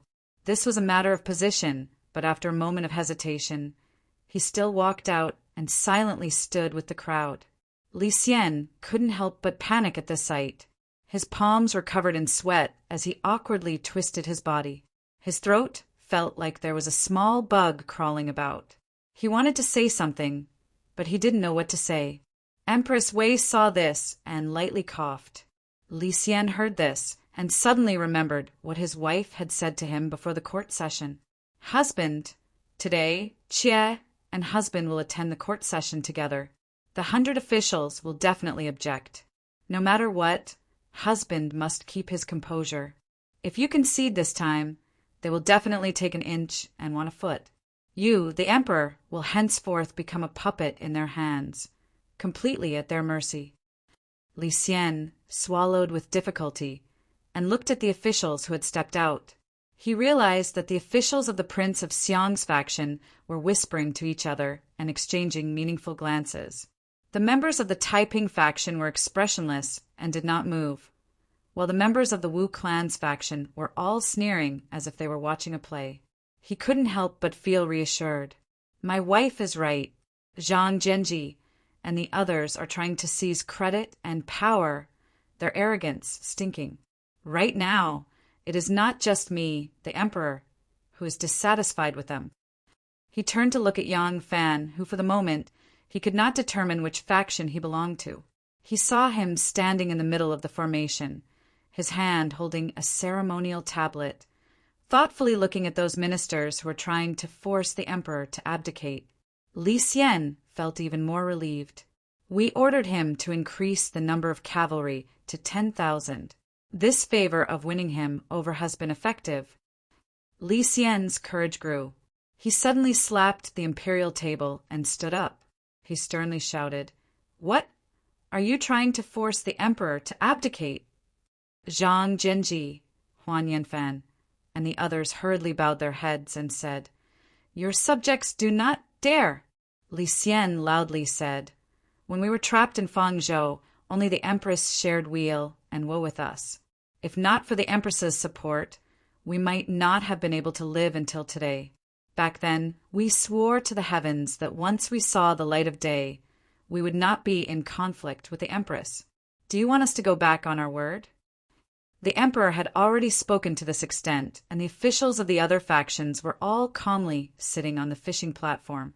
Cui Xianhui felt that it was unwise to make things too awkward with the emperor, so he stepped forward to smooth things over. Zhang Genji saw that Empress Wei had been sitting silently behind the curtain the entire time and felt that she might not be as tyrannical as the Empress of Zetian. So he took a step back and finally resolved the conflict. After the court was dismissed, because Yang Fan was a general of the imperial guards in the palace. He did not need to leave the palace with them. So Yang Fan only took a detour. Once he crossed the Golden Water Bridge, he turned left and went from the walls of the palace to the rear garden of the palace. Very quickly, he arrived at the palace where Shanghai Wanner worked. Yang Fan looked around. Seeing that no one was paying attention, he was about to flash toward Wan'er's residence when he suddenly saw a person come out of a nearby palace room. Behind him was a servant who carried a chest in his arms. When Yang Fan saw this person, he immediately stopped, a surprised expression on his face. He had not thought that he would meet this person again in the palace. Chapter 1106. Yang Fan recognized this person. He was the palace supervisor, Tian Guidao. During the mutiny at the Black Tortoise Gate, Tian Guidao did not know what was good for him and blocked Zhang Jinji's path.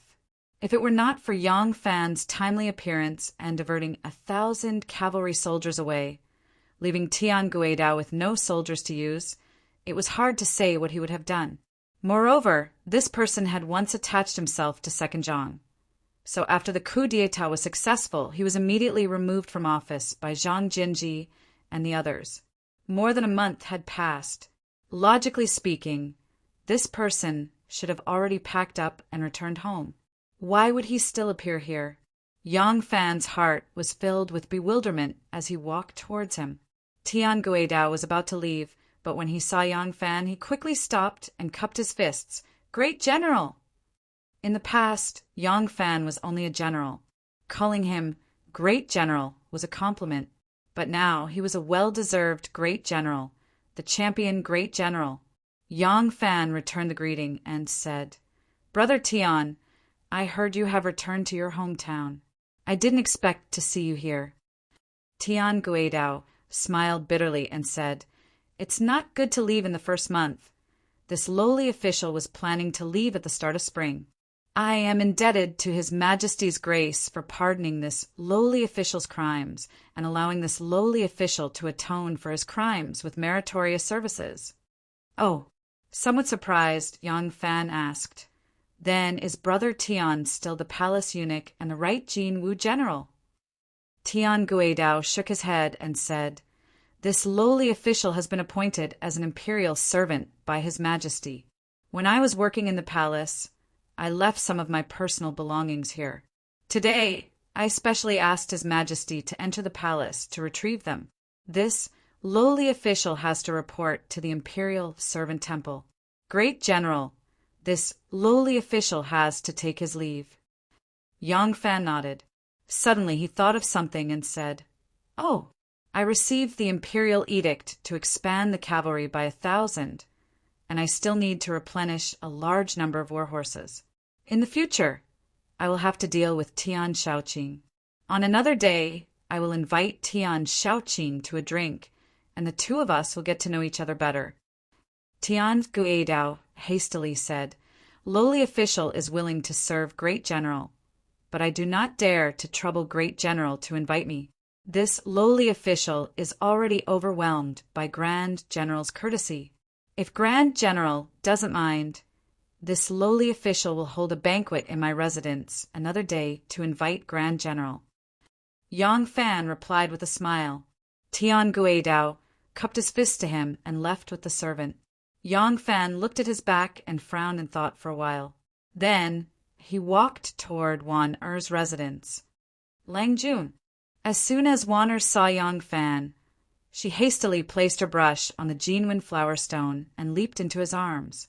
Wan'er was now living outside the palace. She was on duty in the palace for one night every 5 days, the same as the prime ministers. This also proved that she was still the Minister of Internal Affairs. Zhang Jinji and the others as prime ministers were third-ranked officials. They had other titles of nobility, conferred the title of founding duke. From this point of view, they were second-ranked officials. Wan'er was also a second-ranked official, the same as them. Compared to Yang Fan, who was a third-ranked general, she was 1 rank higher. Even though Yang Fan was a founding marquis and had 1,000 households, he was still a third-ranked marquis. No matter how you looked at it, he was still inferior to Wanner. Wanner often lived outside the palace, so she could stay with Yang Fan for a long time. Last night, the two of them slept together. First, they had just had a good time, and second, they had fulfilled their long-cherished wish. At this moment, Wanner's face was glowing, and her face was as beautiful as a peach. She looked like a young woman who had just gotten married. When she saw Yang Fan, she was so happy that she looked like a little girl. Yang Fan hugged her waist and kissed her on the lips. He smiled and said, "When you woke up this morning, you were complaining that your waist and legs hurt. Now you are full of energy." Wanner's face reddened. She lightly punched his chest and said, "You are making fun of me again." She raised her eyes and carefully looked at Yang Fan's expression. In a quiet voice, she said, "Lang Jun, is there something on your mind?" Yang Fan nodded and then shook his head. He said, "Today the Empress will preside over the government." Wanner was not surprised. She nodded and said, "Yes, I heard." She pulled Yang Fan to sit beside the desk. She said, "This is the Emperor's counterattack. These meritorious officials are getting carried away and forgetting themselves." Yang Fan raised an eyebrow and said, "What? You don't like them?" Wanner smiled and said, "I don't care. Look at how relaxed I am." She pursed her lips and gestured to the desk. Yang Fan then realized that there were almost no memorials on the desk. There were only a few memorials, and they looked like there were only 5 or 6 of them. They were piled in the corner of the desk. There was a piece of paper on the desk. On the paper was a picture of a swallow flying through the forest. It was half drawn. It seemed that Wanner had been writing here. Wanner said, "In their eyes, an emperor who governs by hanging his head and doing nothing is a wise ruler. They want the emperor to sit high up and be responsible for all the affairs of the world. They want to share the emperor's burden and hunt for the heavens. They want to be a famous official who will go down in history." Yang Fan frowned and said, "The so-called wise ruler and good official. The wisdom of a wise ruler is in knowing people. The good official is in governing the world." Wei Xuanqing, Wei Zheng, also advised Taizong in 10 Thoughts Against Emperor Taizong to raise the longevity of the pine tree, play the zither and hang the head and do not speak. There is no need to think so hard to take over the duties of the emperor, to serve the eyes and ears of the wise. Is it a waste of the great way of doing nothing? Wanner smiled and said, "Then do you think Emperor Taizong ruled by hanging his head?" Yang Fan shook his head and said, "In the eyes of the emperor, the wise ruler has great achievements. If he wants to have great achievements, he must do it himself. The officials hope that the emperor will govern the world. This kind of emperor is a wise ruler in their eyes, but they control everything themselves. In their eyes, it is to share the emperor's burden. In the eyes of the emperor, it is overstepping his authority. Only you would want to have less work to do." Wanner giggled and said, "I would rather spend time with my husband. I don't like the work of the desk." Yang Fan smiled bitterly and said, "It is a pity that the emperor doesn't think this way. Master Zhang and the others also don't think this way." Wanner said, "So there is trouble. When the birds are gone, the good bough is hidden. When the enemy country is broken, the counselors die.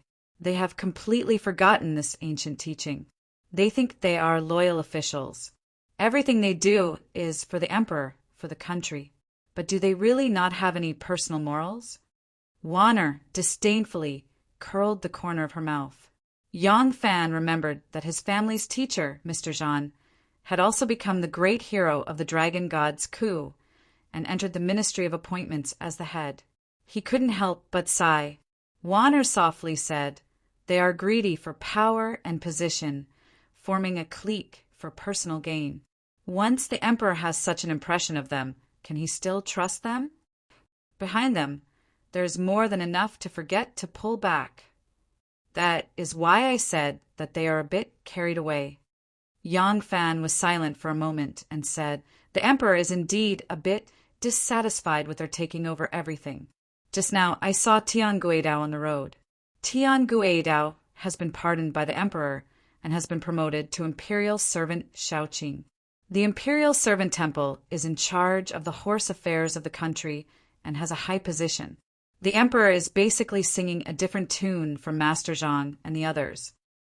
Wanner said, I know about this. I was the one who wrote the imperial edict. Tian Guidao is a Machi oblique official. Hearing this, Yang Fan was startled again. The so-called Machi oblique official was an official appointed directly by the emperor without going through the inspection of the Hall of Governmental Affairs and the Minxia province, and without going through the proper procedures.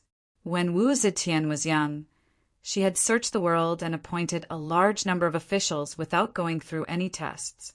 These officials were all oblique officials. The dismissal of Tian Guidao was decided by Zhang Jinji and the others and went through the proper procedures. Now, the emperor had pardoned him and transferred him to the imperial servant temple. It was very likely that Zhang Jinji and the others had not discussed this beforehand. Thinking about the empress' death today, Yang Fan found that the situation in the court had become more and more serious. Wanner's eyes turned and she said, That's right. At the end of last month, Master Huan said that Li Tang had recovered and should build a Zhongxing temple in each province. So the court ordered to choose a temple in each province and change its name to Zhongxing. But yesterday, right Buke, Zhang Jingyuan, wrote a memorial saying that only a revival with a break in the middle can be called Zhongxing. His Majesty has taken over Wuzhou, Zhou, and Tang. There's no such thing as Zhongxing.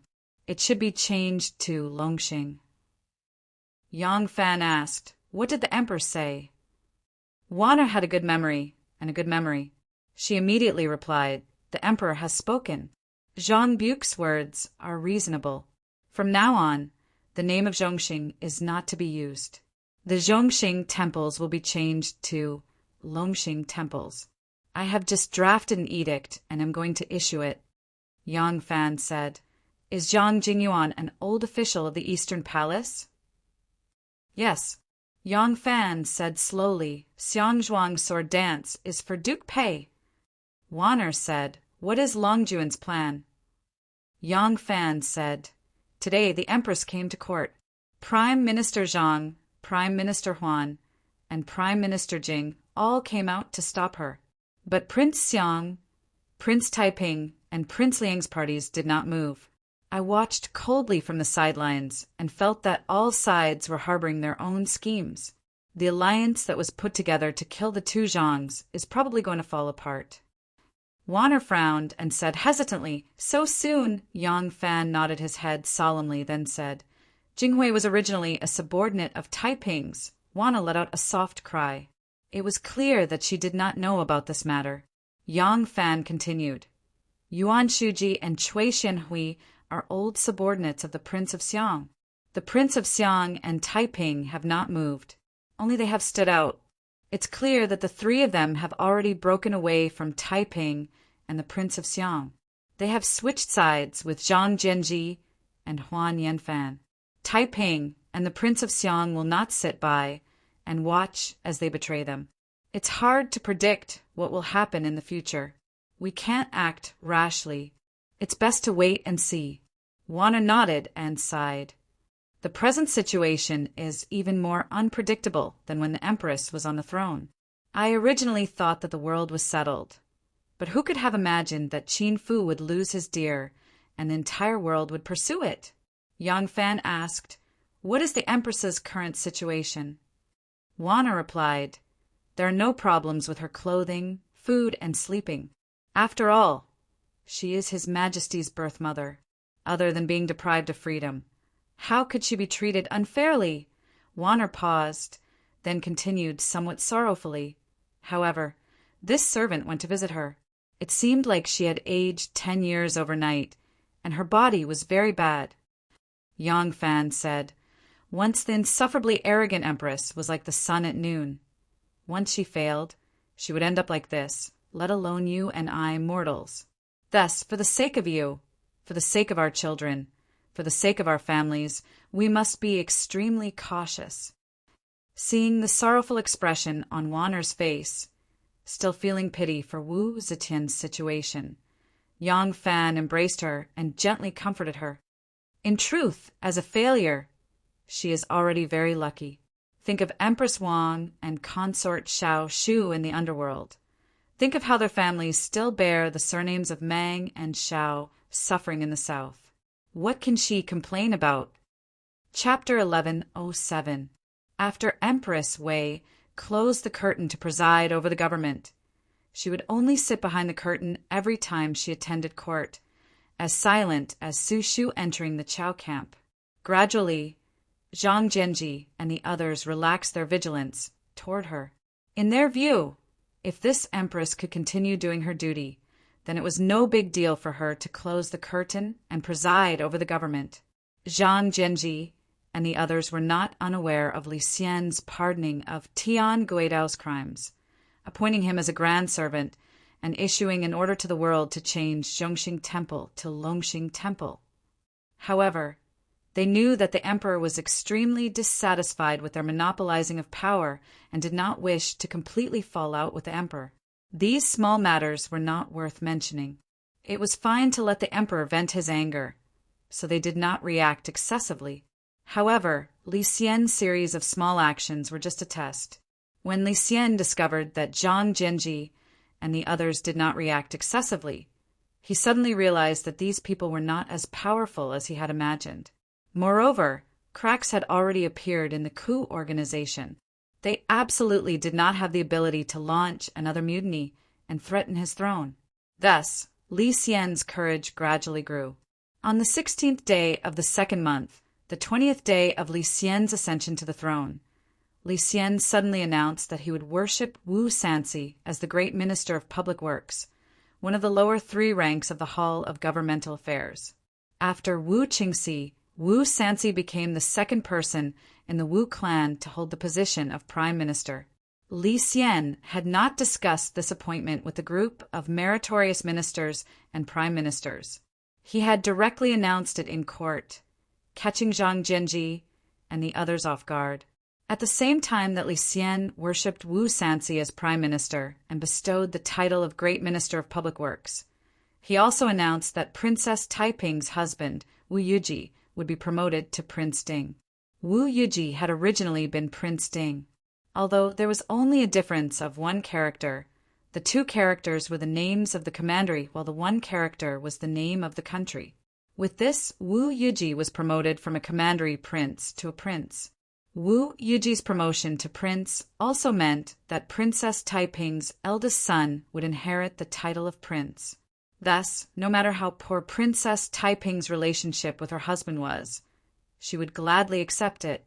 At the same time, Li Xian also announced that the guards of honor and the security of the State Protector Princess Taiping and the State Protector Prince of Xiang would be increased. It was decreed that the guards of the Prince of Xiang and Princess Taiping's residences would be similar to those of the emperor.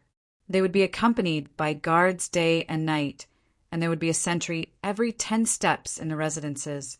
Li Xian followed the method that Empress Wei had taught him and used the method of dividing and attacking.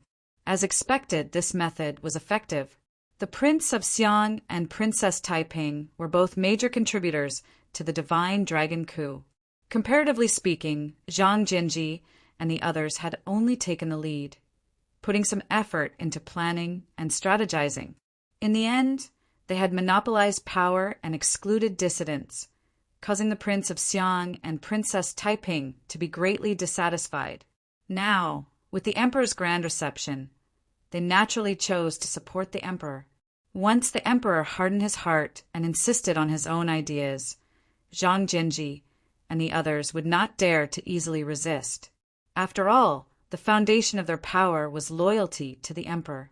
Moreover, although they were in the limelight for the time being, in terms of political resources, they could not compare to the Wu clan, the Prince of Xiang or Princess Taiping. Now that the emperor insisted on his own view, and the Xiang-Wang faction, Taiping faction, and Liang-Wang faction fully supported him, Zhang Jianji and the others were powerless to reverse the situation. They could only watch helplessly as the Wu clan, which had been unable to interfere in politics even when Wu Zetian was still in power, charged into the hall of politics and occupied the position of prime minister. Although Zhang Jinji and the others were extremely dissatisfied with the emperor's recent actions, they were still caught up in the situation and did not sense the approaching danger. They still held great power, the emperor still accepted most of their requests, and they still had so many people at their side who flattered and curried favor with them. All of this had numbed their senses, but there was no lack of clear-headed people among the spectators. Chief historian of Luo province, Xue Jichang, was a clear-headed spectator. Xue Jichang felt deeply uneasy about the emperor's actions. When he was drinking with his good friend, the commandant of the imperial court, Lu Youqiu, he had mentioned his worries. To his surprise, Lu Youqiu had the same opinion. The two of them hit it off and decided to take advantage of their drunkenness to request an audience with Zhang Jinji. Zhang Jinji, Huan Yanfan, and the other 4 prime ministers could be said to be the most united and harmonious group of prime ministers in the history of the Tang dynasty. Usually, they would gather together to discuss world affairs and discuss policies and government decrees. They would not adhere to the custom of the king does not see the king in the officialdom. When Xue Jichang and Lu Youqiu arrived at the political affairs hall, Huan Yanfan Jinghui and the other 2 were gathered at Zhang Jinji's place, talking loudly. Xue Jichang and Lu Youqiu were also friends of Zhang Jinji and the others. When they heard that they were requesting an audience, they immediately sent someone to invite them in. After the greetings, Zhang Jinji invited the 2 to take a seat. When he asked for the purpose of their visit, Xue Jichang said bluntly, "Master Zhang, the Wu family has a strong military force. Now that they are in power, there will be no end of trouble. I have come today to advise you to come up with a countermeasure as soon as possible." When Zhang Jinji heard that it was for this matter, he was very disapproving. He said proudly, "Among the prime ministers, Wu Sanxi only has a place. When Master Wei returns to the court, our power will be even stronger. The general situation has been set. Wu Sanxi is a piece of meat on the chopping board. If we want to get rid of him, it will be as easy as snapping our fingers. What is there to guard against? We have just come into power. It is not suitable for us to increase the number of killings." Lu Youqiu advised, "Dear masters, we must nip the problem in the bud. In the past, when Qiao Mingda appointed Qiao Pai as the crown prince, he immediately and decisively suppressed Qiao Zhi's power. He killed Yang Xiu and the others, clipping Qiao Zhi's wings and ensuring the smooth succession of power. However, after the Heavenly Emperor appointed the present emperor as the crown prince, he allowed the Wu family and the 2 Zhangs to form alliances and expand their power. If it were not for all of you, the ancestral temple of the Tang dynasty would have been difficult to protect. Now that the 2 Zhangs have been eliminated, Wu Sanxi is still here. Dear masters, you must act quickly to ensure your safety." Jing Hui was moved by what he heard and nodded his head while stroking his beard. He was just about to say something in agreement and persuade Zhang Jinji when Huan Yanfan burst into laughter and waved his hand, saying, "You 2 don't need to be alarmist. Times are different from the past. The court is in the hands of us loyal officials, and the emperor was personally elected by us loyal officials. How can Wu Sanxi touch us? In terms of military power, the Prince of Xiang has already taken control of the southern office, which is enough to keep the northern office in check. What's more, there are loyal generals like Li Duozhua in the northern office to control the key points, and there are countless other generals who come to join us. Under such circumstances, if the Wu family makes any moves, we can destroy them effortlessly. Why do we have to kill them without teaching them and be blamed by others?" These 2 were already the heads of the 5 prime ministers. Seeing that they were of the same opinion, Jing Hui found it difficult to speak. In front of Xue Jichang and Lu Youqiu, he had to maintain a high degree of agreement among the 5 of them and not disagree. Since Jing Hui had this thought, Yuan Shuji and Cui Xianhui also had the same idea. Although Xue Jichang and Lu Youqiu bitterly complained and tried to persuade the 5 prime ministers over and over again, the 5 prime ministers did not take it seriously. The two of them were greatly disappointed and had no choice but to take their leave unhappily. As the two walked out of the political affairs hall, Liu Youqiu dejectedly said to Xue Jichang, "The five masters are simply ignoring our warnings. What should we do?" Xue Jichang had an extremely unsightly expression. He gave a deep sigh and worriedly said, "If anything happens, you and I will die without a grave." Due to his disgust towards Wu Zetian's actions during her reign, the fact that Mrs. Blacktooth Changji had given birth to a child by caesarean section, and Di Ren's dying words, Yang Fan became more and more determined to support Li Futong. However, even though he had achieved his goal, he did not see any hope for the empire's resurgence. Yang Fan couldn't help but be at a loss. Even a natural-born saint did not have eyes that could see through the future. He did not know where this empire that was brewing new turmoil would go, nor did he know what role he could play in it. The only thing he could do now was to protect himself before the situation became clear and quietly watch the clouds move. The biggest asset that Yang Fan could rely on to maintain his position in the officialdom and the Xinzong family's advantage was the 1,000 horsemen. Once the 1,000 horsemen became 10,000, he could radiate more power in the political arena and create more convenient conditions for the Xinzong family to infiltrate the political arena. After analyzing the current situation and making the decision to lie low, Yang Fan began to concentrate on managing his own faction. The fact that Jing Hui, Cui Xianhui, and Yuan Shuji had switched sides, turned their backs on Princess Taiping and the Prince of Xiang, and formed their own faction to oppose the old master made Yang Fan deeply understand a principle. Profit was the foundation of everything. One could not ask a politician to be pure, flawless, and loyal. Upon entering the officialdom, every person had to constantly study, judge, choose, give up, and obtain. As they struggled along the way, those foolish, naive, and blind people had long since been eliminated in the cruel competition. Those who could climb up if they had the right to establish their own faction would continue to serve under one. Once the 1,000 horsemen became 10,000, he would not be able to directly control such a massive force.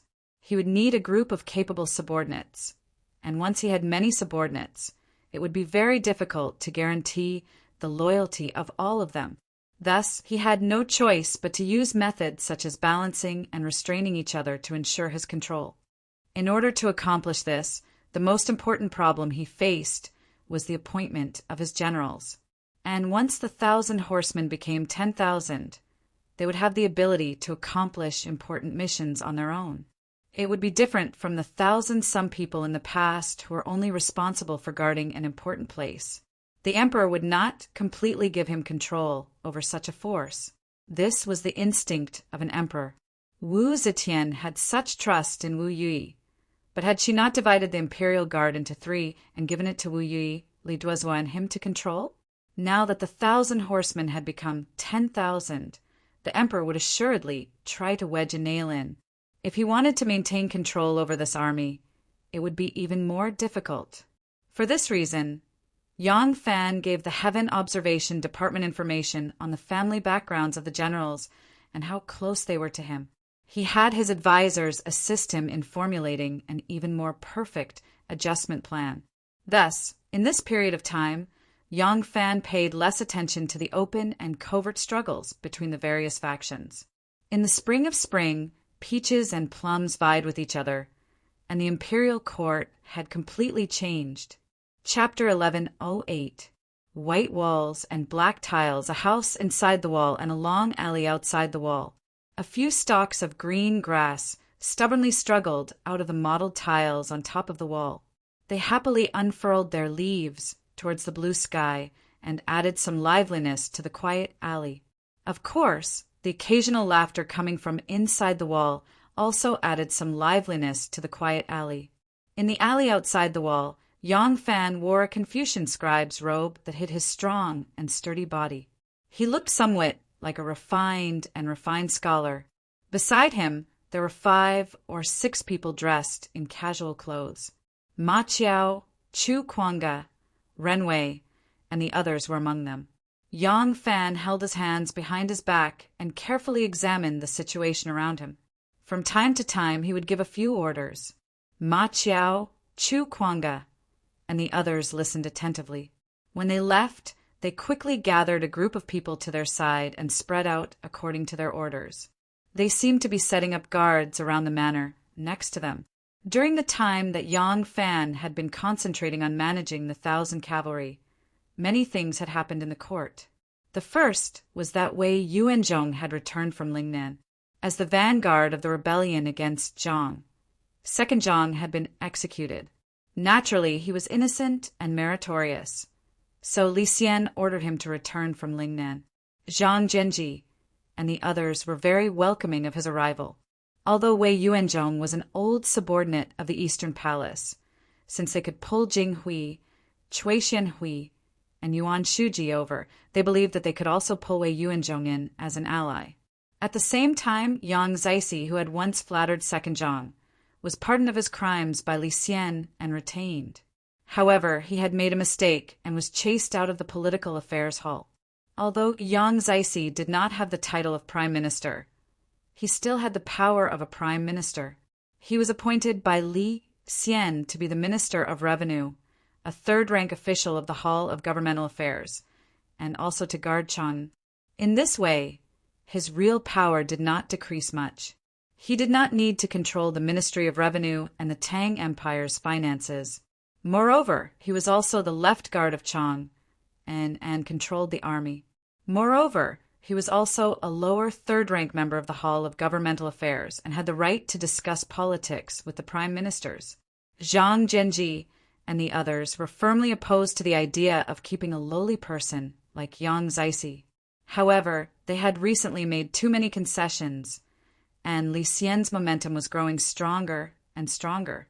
This was especially the case after he successfully split apart the meritorious ministers faction, the Prince of Xiang's faction, and the Taiping faction, as well as obtaining the support of the King of Liang's faction. As emperor, Li Xian's authority had clearly become much stronger. As the emperor, Li Xian's authority was clearly much firmer. After a stalemate, Zhang Zhenji and the others once again made concessions. This made Li Xian even more courageous. His old subordinates of the Eastern Palace, such as Wei Angxi, Li Huayuan, Tang Xiucan, and Zhu Qiming, were all used by him. Although these people were divided into many factions and could not be united, they could at least be used. At the moment, Li Xian lacked people. However, the seats in the political affairs hall had already been filled by the meritorious officials. Now that Wu Sanxi and Wei Yuanzhong had been added, he truly could not stuff any more prime ministers inside. Otherwise, the prime ministers of the Tang dynasty would be as worthless as cabbages sold on the street. Li Xian could only appoint them all as third-rank officials of the Hall of Governmental Affairs and divide the power of the prime ministers before anything else. By the time Yang Fan had begun to sort out the initial plans for the expansion of the 1,000 cavalry, Li Xian had already used the innate advantage of his status as emperor to open up a certain situation in the imperial court and grasp a certain amount of authority. He was no longer at the mercy of Zhang Zhenji and the others.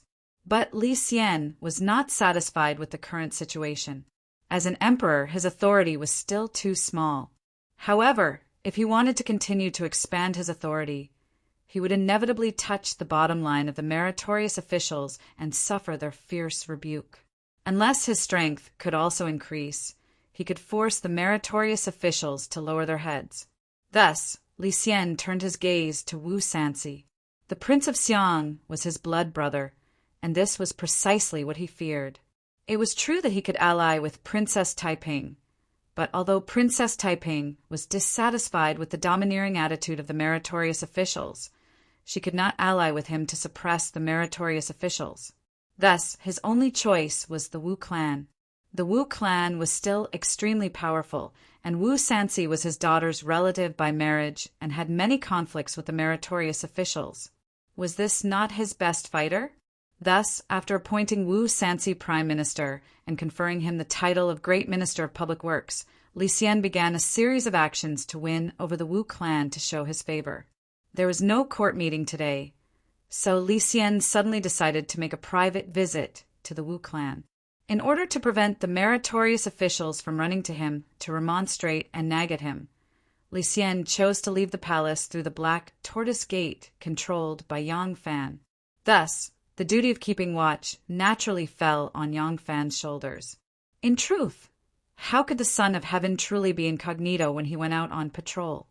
As long as he didn't make too much of a ruckus and didn't make too much noise, it would be considered incognito. The Liang household was guarded by the newly appointed commandant of the internal guard, Gowing, while the Liang household was guarded by Yang Fan. If the emperor made the slightest mishap, they would be punished with execution, so they naturally had to be especially cautious. Yang Fan personally rushed to the Liang household and patrolled the area. After understanding the situation, he began to make arrangements. From the Liang household to the bright country square, where the Liang household was located, all the way to Vermilion Bird Avenue, he arranged for 1,000 plainclothed cavalry to patrol and guard every vital point. This is Aunt 11. Push a little higher, a little higher. There was a swing in the wall. As the swing swung higher and higher, a girl in a red dress sat on it. As the swing swung over the wall, she suddenly realized that there was a person standing in the alley outside the wall. His appearance was rather familiar, and upon closer inspection, she realized that it was Yang Fan. She hurriedly turned her head and ordered her younger sister to push her even higher.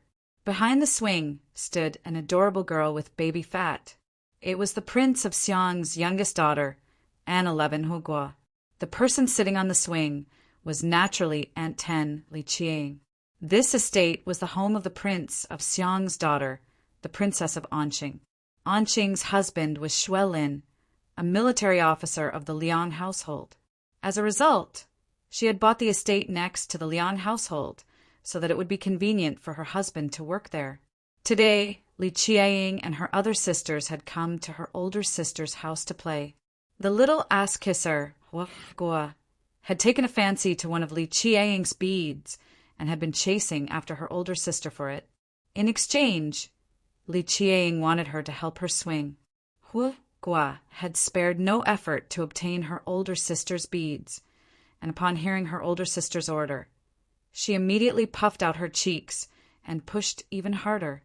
Li Qiang was wearing a dress, but she was afraid that her breasts would be exposed, so she clamped her legs tightly together. However, the dazzling red of her dress still fluttered like clouds, making her seem exceptionally beautiful. When Li Qiang saw that the person standing outside the wall was indeed Yang Fan, she was overjoyed. Just as she was about to greet Yang Fan, she suddenly became suspicious. That's not right, he's wearing casual clothes. What's he doing sneaking around here? The corner door of one of the houses in the long alley suddenly opened and a carriage emerged. The moment the carriage emerged from the corner door, it made a sharp turn and galloped over. This action immediately attracted the attention of the 1,000 plain-clothed cavalrymen scattered about the alley. Yang Fan had already ordered them to be secretly on guard and not to make a scene, lest all the neighbors know that an important figure was paying a visit to the Liang household. As a result, these plain-clothed guards would not lightly reveal their identities to search passers-by, but the moment this carriage appeared, they immediately became vigilant. Several of the cavalrymen immediately unsheathed their daggers and rushed forward, simultaneously flashing their fish talismans. They couldn't be blamed for being so nervous. The people who lived in this area were all rich and powerful families, and a carriage coming out of a single household shouldn't draw any attention. However, this carriage's curtains were drawn so tightly that it was impossible to see what was going on inside. Moreover, as soon as the coachman emerged from the corner door, he started lashing out with his whip like rain, his expression flustered. How could they not be suspicious? Several cavalrymen stepped forward to stop him. The coachman hurriedly reined in his horse. At first he looked angry, but when he saw the cavalrymen reveal their identities, the coachman's expression changed to one of bewilderment. He turned his head towards the carriage and said a few words. The curtains were lifted and a person walked out. Yang Fan noticed that this person was extremely cautious when he walked out of the carriage. The curtains were pulled down extremely low, as if he was afraid that others would see what was going on inside. He couldn't help but become suspicious. Taking a closer look, he saw that the person was about 60 years old. He was dressed in a plain robe and had a green headscarf tied around his head. He had 3 strands of long beard on his chin. He gestured to the cavalrymen, indicating for them to let the carriage pass. The cavalrymen flashed past the 2 sides, urging the carriage to move towards Yang Fan. When the carriage stopped in front of Yang Fan, the person on the carriage immediately got off the carriage and cupped his hands towards Yang Fan. He asked in bewilderment, "Are you from the 1,000 cavalrymen?" When Yang Fan was inspecting the surroundings to understand the situation, he already knew that the family that the carriage came out of was the mansion of the now powerful Huan Yan, Fan Huan's husband. Although the meritorious officials didn't regard Yang Fan as their core member, as a friend who had fought together in the war, they didn't reject him. Their relationship with each other could be considered good. Yang Fan cupped his hands towards the person and said, "Correct. I am the 1,000 cavalrymen's champion general, Yang Fan. May I know who you are?" The old man was slightly startled. He quickly followed the official etiquette and bowed to Yang Fan again. He said, "So it is great, General Yang. My apologies, my apologies. I am the provincial governor of Yizhou, Zhao Luin." Only now did Yang Fan know who he was. It turned out he was Huan Yan's brother-in-law. Huan had heard from her informant that his brother-in-law, who was the provincial governor of Yizhou, was a hero in the coup d'état. He had asked the emperor for a title and caused the emperor to lose his temper in the inner palace. Huan had heard about this from her informant and then told it to Yang Fan as a joke. As a result, Yang Fan had a very good impression of this person. Yang Fan hurriedly said, "Oh, so it is Governor Zhao. My apologies, my apologies. I have official business to attend to here. My subordinates do not know Governor Zhao's identity and have offended you. I ask Governor Zhao to forgive them. If Governor Zhao has urgent matters, please go ahead. I will send someone to open the way for Governor Zhao." The provincial governor of Yizhou, Zhao Luin, gladly said, "Thank you for your trouble, great general. Since that is the case, I won't disturb you any further. Farewell." Before Zhao Luin could finish the word farewell, a woman about 50 years of age suddenly walked out of the unclosed corner door. Behind her were 2 young maids dressed in green. As soon as the woman walked out of the corner door, she looked left and right and said, "Who said my elder brother is here? Where is he?" Chapter 1109. Zhao Wen was facing Yang Fan and couldn't see what was happening behind him, but he could hear the woman's voice clearly. Zhao Wen's expression changed, and he pleaded to Yang Fan, "General Yang, I've heard Master Huan mention your name before. I didn't expect to meet you here today. It can be considered fate. I have a favor to ask, and I hope you won't refuse." Yang Fan asked curiously, "I wonder what Governor Zhao needs my help with?" Zhao Wen's face showed a trace of shame, but time was tight, and he didn't dare to hesitate. He hurriedly said, "Master Huan is my brother-in-law. When I came from Yizhou, I brought 2 maids for Master Huan. I heard that my sister went to the Great Mercy Temple to offer incense, so I came over. Who knew?" Hearing this, Yang Fan already understood the whole story. Zhao Wen received Huan Yanfan's recommendation and returned to the capital from a poor place like Yizhou to become a high-ranking official. With such a great favor, even if they were relatives, he had to return the favor. He wanted to give Huan Yanfan 2 beauties to serve on his pillow. However, Huan Yanfan's legal wife was his sister. It was somewhat inappropriate for his brother-in-law to give women to his brother-in-law. Yang Fan couldn't help but say this. "With Master Huan's status, I believe your sister won't object even if you have a few beauties?" Zhao Wen blushed and said, "It's fine if others give beautiful maids to Master Huan, but I'm Master Huan's brother-in-law after all." Yang Fan deliberately asked. Then how does Governor Zhao want me to help? Zhao Luwen anxiously said, Great General, please help me cover this up. If my sister asks about the origin of the woman in the carriage, you must tell her. Tell her that I and General are old acquaintances, and that these two beautiful maids in the carriage are gifts to General Yang. Otherwise, if my sister knows the truth, I won't have the face to see her again. After Zhao Luwen returned to the capital, this was not the first time he had come to the Huan residence. The old woman's servant girl had sharp eyes and had already seen Zhao Luwen's figure. She pointed at him from afar and said something to the old woman. The old woman then rushed over excitedly. Seeing this, Yang Fan didn't want to make things difficult for Zhao Zong anymore. He threw him a look that all men understood and said with a smile, Don't worry, Governor Zhao. I know what to do. Elder brother? It really is big brother. The old woman came closer and happily said, Maisie was admiring the flowers in the garden when suddenly I heard from my family that Dexiong had arrived. Maisie was about to come out to welcome him when I heard from my family that Dexiong had turned around and left. This is really strange. Dexiong, what are you doing? Ah, sister. Zhao Luwen suddenly turned around and pretended to be surprised. He said, Why did you come out? Ha! I was going to visit General Yang of the 1,000 Horsemen today before coming to visit you and sister-in-law. I didn't expect General Yang to not be at the residence. When I asked his family, they said that General Yang came to Zhaoguo Lane on business today. I came to you first. Zhao Wen's face was full of smiles as he lied without batting an eye. I wanted to go to your residence first, and then send someone to look for General Yang. Unfortunately, General Yang happened to pass by the alley and thought that I came out to greet him. Us siblings are family. There's no need to be so polite. I'll go in after talking with General Yang. Zhao Luwen actually wanted to say that the carriage belonged to Yang Fan. That would be the end of it, and there would be no need to explain.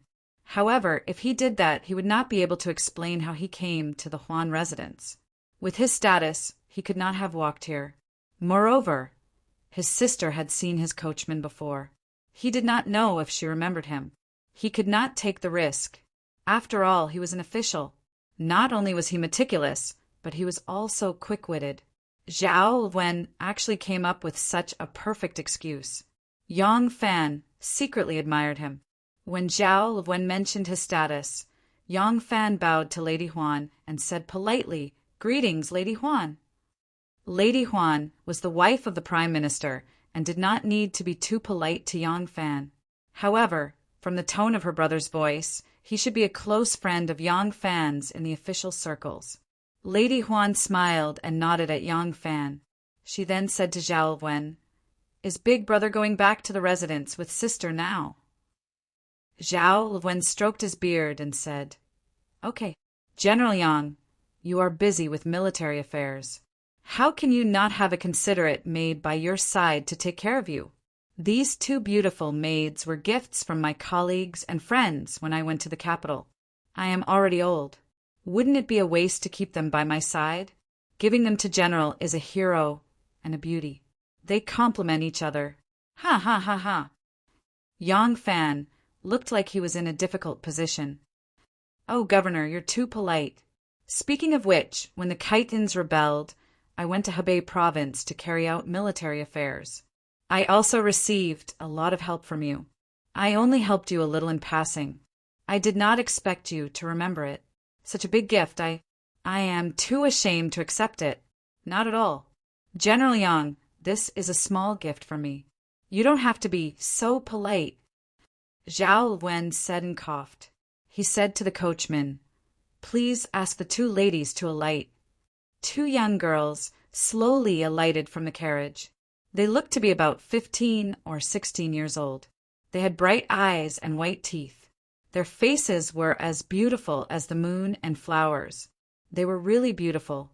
The two girls had been told beforehand that they were to be sent to serve the Prime Minister. When they heard that a martial artist was being sent to the carriage, they were a little unhappy. Unexpectedly, when they alighted from the carriage, They saw that this general was not the rough and burly man they had imagined. Instead, he was handsome and well-built. They thought that although the prime minister was awe-inspiring, he was too old. Compared to this young Fan, they liked him. It was common for officials to give beautiful maids and precious horses to each other. Therefore, Madame Huan did not suspect anything. After her brother gave the pair of beautiful maids to Yang Fan, she happily accompanied her brother back to the Huan residence. When Zhao Wen walked to the corner door, he looked back reluctantly. Yang Fan almost laughed when he saw this. Li Qiang was watching from the swing. She saw that everything was in disarray. Naturally, she could not understand the cause and effect of the matter. In any case, she saw that everyone else had left, and there was a pair of beautiful maids by Yang Fan's side. Li Qiang couldn't help but think, this big pervert. So he sneaked here because someone gave him a woman. Li Qiang turned her head and said, Aunt 11, use more strength. Hua Gua had always been rather fat. Coupled with the fact that she was young and weak, her forehead was already beaded with sweat. Seeing that her sister was still not satisfied, she began to call for help. Aunt 6, you're the best. Come and help little sister. The Prince of Xiang's sixth daughter, Li Huazhuang, was kicking a shuttlecock off to the side. When she heard her little sister's call, she reluctantly walked over. When Li Qiang's swing swung back, she and Hua Gua worked together to follow the swing's momentum and forcefully push it back. Li Qiang just happened to be impatiently twisting her body to urge them on, causing the swing to suddenly increase in strength and swing high into the air. Li Qiang shrieked as she was sent flying over the wall. Hua Gua stood there in a daze and muttered, Ah! Aunt 10 flew out. Li Huazhuang froze for a moment, then suddenly shrieked. Her small face paled in fright. What would happen if a person were to fall from such a high place? After Zhao Wen left, Yang Fan looked at the two girls in a dilemma. No one else had heard his and Zhao Wen's whispered conversation. They only knew that these two girls had truly been gifted to him, but he was well aware of the whole story. They had only asked him to cover it up, not really gifted it to him. Madame Huan had already seen the appearances of these two girls, so Zhao Wen was most likely going to exchange them for these two girls. As for whether he would keep these two girls for himself or gift them to someone else, that had nothing to do with Yang Fan. Yang Fan only needed to wait for him to leave the Huan estate and then return them to him. The problem was that Yang Fan had official business to attend to, so he couldn't bring these two girls with him. Yang Fan was just considering whether or not he should send someone to take these two girls away and find a place to settle them down. He could then go back and inform Provincial Governor Zhao to bring them back, when he heard a shriek in the air. Yang Fan suddenly raised his head and saw a red cloud coming down from above. Yang Fan was shocked. With a chonglang sound, he used the move, raising fire to lift the sky. The saber at his waist was unsheathed, and like a bolt of lightning, it pierced into the center of the red cloud. What is this white and round thing? Fortunately, Yang Fan's eyesight was better than others. With one glance, he could clearly see the object that was pressing down on his head. He was startled and hurriedly withdrew the long saber that pointed proudly to the heavens. With a backhand thrust, the saber sank half a foot into the ground with a chee sound. At that time, there were no trousers with crotches. The red dress was like a cloud, and the bottom of the dress was completely exposed. When Yang Fan saw that the round and white thing was he really jumped in fright. If he hadn't retracted his saber in time, this person falling from the sky would have sat on his saber. Yang Fan suddenly retracted his saber, and Li Qiang's body fell with it. Yang Fan's saber sank into the ground with a cha sound. He subconsciously raised his hand and felt something slippery. Then, a young girl's body sat on his shoulder. Her red dress fluttered down and covered his head and face. Rin Wei and the others were shocked. They pulled out their sabers and fiercely lunged over. When they saw that it was a lovely girl, her misty eyes wide open as she sat on Yang Fan's body, Yang Fan's head burrowing into her dress, they couldn't help but be dumbfounded. When they looked again, they recognized that this girl was the daughter of the Prince of Xiang's estate who had made trouble for their master time and again. They were even more at a loss as to what to do. Ouch! Although Yang Fan's shoulders were very broad and thick, and it didn't hurt to sit on them, Li Qiang had fallen from above, so her bottom still hurt a little. She somewhat calmed down from her fright and realized that she was sitting on someone else's body. She became even more flustered, her legs flailing about as she shouted in embarrassment, "Put me down! Hurry and put me down!" In the dim light before Yang Fan, all he could see was a pair of bare legs flailing about and a faint fragrance wafting from his nose. He couldn't see anything else, so he couldn't help but yell, "Shut up! Don't move!" In a flurry, Yang Fan pulled aside the layers of undergarments, revealing his head. He let out a long sigh of relief and saw Runway and the others raising their sabers in the air, staring foolishly at him. Yang Fan angrily said, "What are you all looking at? Hurry up and ouch!" Halfway through Yang Fan's words, a pair of small fists punched at his head. Li Qiang rapped him on the head and shouted in embarrassment and anger, "You scoundrel! Hurry up and put me down!" Yang Fan angrily shrugged his shoulders, shaking off Li Qiang, who was sitting on his shoulder. However, he used his hand to cushion Li Qiang's skirt, and Li Qiang was able to steadily land on the ground. She hurriedly tidied up her skirt, and when she raised her head again, her small face had already become the same color as the pomegranate skirt. "Ah, it's you!" When Yang Fan saw that it was Li Qiang, he suddenly recalled the white Yuan he had just seen and couldn't help but be dumbfounded. Chapter 11:10. Yang Fan is very experienced in dealing with such embarrassing things. His biggest advantage is that he has a face as thick as a city wall and a mouth as bright as a lotus flower. Thinking of the time when Tin Ano, who was seriously injured and suddenly woke up, grabbed his vital part, Yang Fan could remain calm, dignified and self-reliant, and still have time to flirt with others, let alone today's situation. Not to mention that the other party is a silly little girl. However, Li Qiang's identity is noble, and the women of the Li family have always been relatively tough.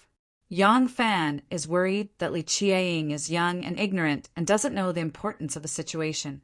He is older than Li Qiang and is a man. If this news spreads, he will be the target of blame, no matter how innocent he is. That will be really embarrassing. Fortunately, it has been 2 years since the Tubo forced marriage. Li Qiang is now close to the budding age and has grown into a big girl. As her sisters get married one after another, sometimes the older sisters will play and talk about the affairs between men and women. Li Qiang listens by the side. Although she doesn't understand it, she is not in a state of complete ignorance. So at this time, Li Qiang gradually has the shyness of a young girl. The scene just now makes her face as red as a big piece of red cloth. Until now, she doesn't dare to raise her eyes. Seeing her like this, Yang Fan felt relieved. Wouldn't it be easy for Yang official to deal with such an inexperienced and tender little girl? Yang Fan doesn't mention this embarrassing thing at all. He immediately frowns as if it has never happened. He pretends to be very embarrassed and tells the origin of the 2 girls to Li Qiang. Then he seriously asks her for help to temporarily settle the 2 girls in her brother-in-law Xuelin's house. Yang Fan's alert action quickly frees Li Qiang from the embarrassment. Then the door in the back corner of the Xue family hurriedly opens. Li Qiang's sisters and a large group of stewards and servants of the Xue family run out with a pale face. This interruption eases Li Qiang's embarrassment even more. Seeing that Li Qiang is safe and sound, her sisters and the Xue family are relieved. After asking what happened, Li Qiang has to say that Yang Fan caught her. As for how he caught her, she doesn't dare to mention it. She just subconsciously touches the back of her buttocks, as she says, feeling that the place touched by Yang Fan's big hand is numb. Li Qiang sisters and everyone in the Shui residence thanked Yang Fan profusely. Li Qiang was embarrassed and angry. It was true that Yang Fan had saved her, but she had still been taken advantage of by him. At this time, she still had to thank him. How could she say that? Looking for an opportunity, Li Qiang rolls her eyes at Yang Fan fiercely. Her expression finally returns to normal. The two beauties that Zhao Luwen was going to give to Huan Yanfan were taken back by Li Qiang. Yang Fan arranged for people to guard the back door of the Huan residence. Once Zhao Luwen comes out, he will lead him to pick up the two girls. Li Qiang returns to the Shui residence. She is still sitting on the swing, but she is no longer interested in doing that half-immortal act. Huoguo runs in front of her and says with a fawning expression, "Shenyang, do you still want to play on the swing?" Li Qiang glares at her unhappily and says, "Will I let you play me out of the wall again? How can I be so lucky? There's always someone waiting outside the wall to catch me." Huoguo sticks out her tongue and says with a smile, "Shenyang's luck is already very good. I thought that this time your buttocks were going to fall into 8 pieces. Hee, luckily there is someone outside to catch you. Shenyang is very lucky." Li Qiang takes off the bead ornament that her younger sister has taken a fancy to and hands it to her. She says, unhappily, go. Even thinking about it makes my skin crawl. Don't bother me." Huoguo receives the bead ornament and immediately runs off in jubilation. Li Qiang holds the swing with both hands. Her feet step on the ground and she swings lightly. She suddenly thinks back to the scene of her flying over the wall. She doesn't feel her skin crawl. Instead, her ears are burning with excitement. When a young girl yearns for love, she can't help but have some wild and fanciful thoughts. When Li Weiwei arrived at the Liang residence, Yang Fan accompanied her into the residence. Only now did he discover to his surprise that not only had the emperor come, but the empress had also come. Li Xian and his wife were dressed like ordinary rich men. Their carriage quietly entered the Liang residence from a corner gate. Wu Sanci and his wife, along with all of their relatives, had long been waiting in the courtyard. Seeing the emperor and empress arrive, they immediately welcomed them with smiles. Wu Sanci's sons and daughters-in-law were all present. Even his nephew, Wu Yanxiu, was present. When Yang Fan saw this array of people, he finally understood Li Xian's intentions. It seemed that he wanted to treat this private event as a meeting between in-laws. In this way, the distinction between ruler and subject would be disregarded and a relationship between in-laws would be emphasized. Clearly, it would make it easier for the two families to get closer. When Princess Enlu saw Yang Fan at her father's side, her enchanting eyebrows instantly rose. In Wu Zetian's time, when her father's position as heir apparent was unstable and he still had to tuck his tail between his legs, she was already domineering and domineering. Now that she had become an imperial daughter, she was naturally even more arrogant. When she saw Yang Fan, she tilted her sharp chin up and smiled proudly at Yang Fan. Paired with her rainbow-colored dress, she looked like a proud peacock. Yang Fan did not pay attention to her laughable attitude. He felt that even though Enlu was someone's wife and mother, her mentality was not even as mature as that Li Shenyang who had just descended from the sky. Her Imperial Highness, the princess, was a woman even more eccentric than the noble princess. She could be called the shame of the Tang dynasty. Yang Fan turned around and saw Gao Ying, who was dressed in martial attire and looking valiant, glaring at him. It was obvious that she had seen Princess and Li's deliberately provocative and flirtatious gaze. Her eyes were as clear as spring water. It seemed that nothing could escape her gaze. Yang Fan rubbed his nose guiltily and said in a low voice, "I have nothing to do with her." "What does it have to do with me?" Gao Ying unhappily rolled her eyes at him and proudly stuck out her proud chest. Her long legs staggered as she leisurely walked past him like a proud peacock. As she passed, a voice as thin as gossamer lightly drilled into Yang Fan's ear. "It would be strange if I believed you. Yang Fan sighed. Ever since the news of his affair with Princess Taiping had spread, his reputation in the matters between men and women seemed to be not very good. Li Xian's trip to the Liang household was very pleasant. As an emperor, he needed powerful support in order to help him break free from the control of the meritorious officials' party.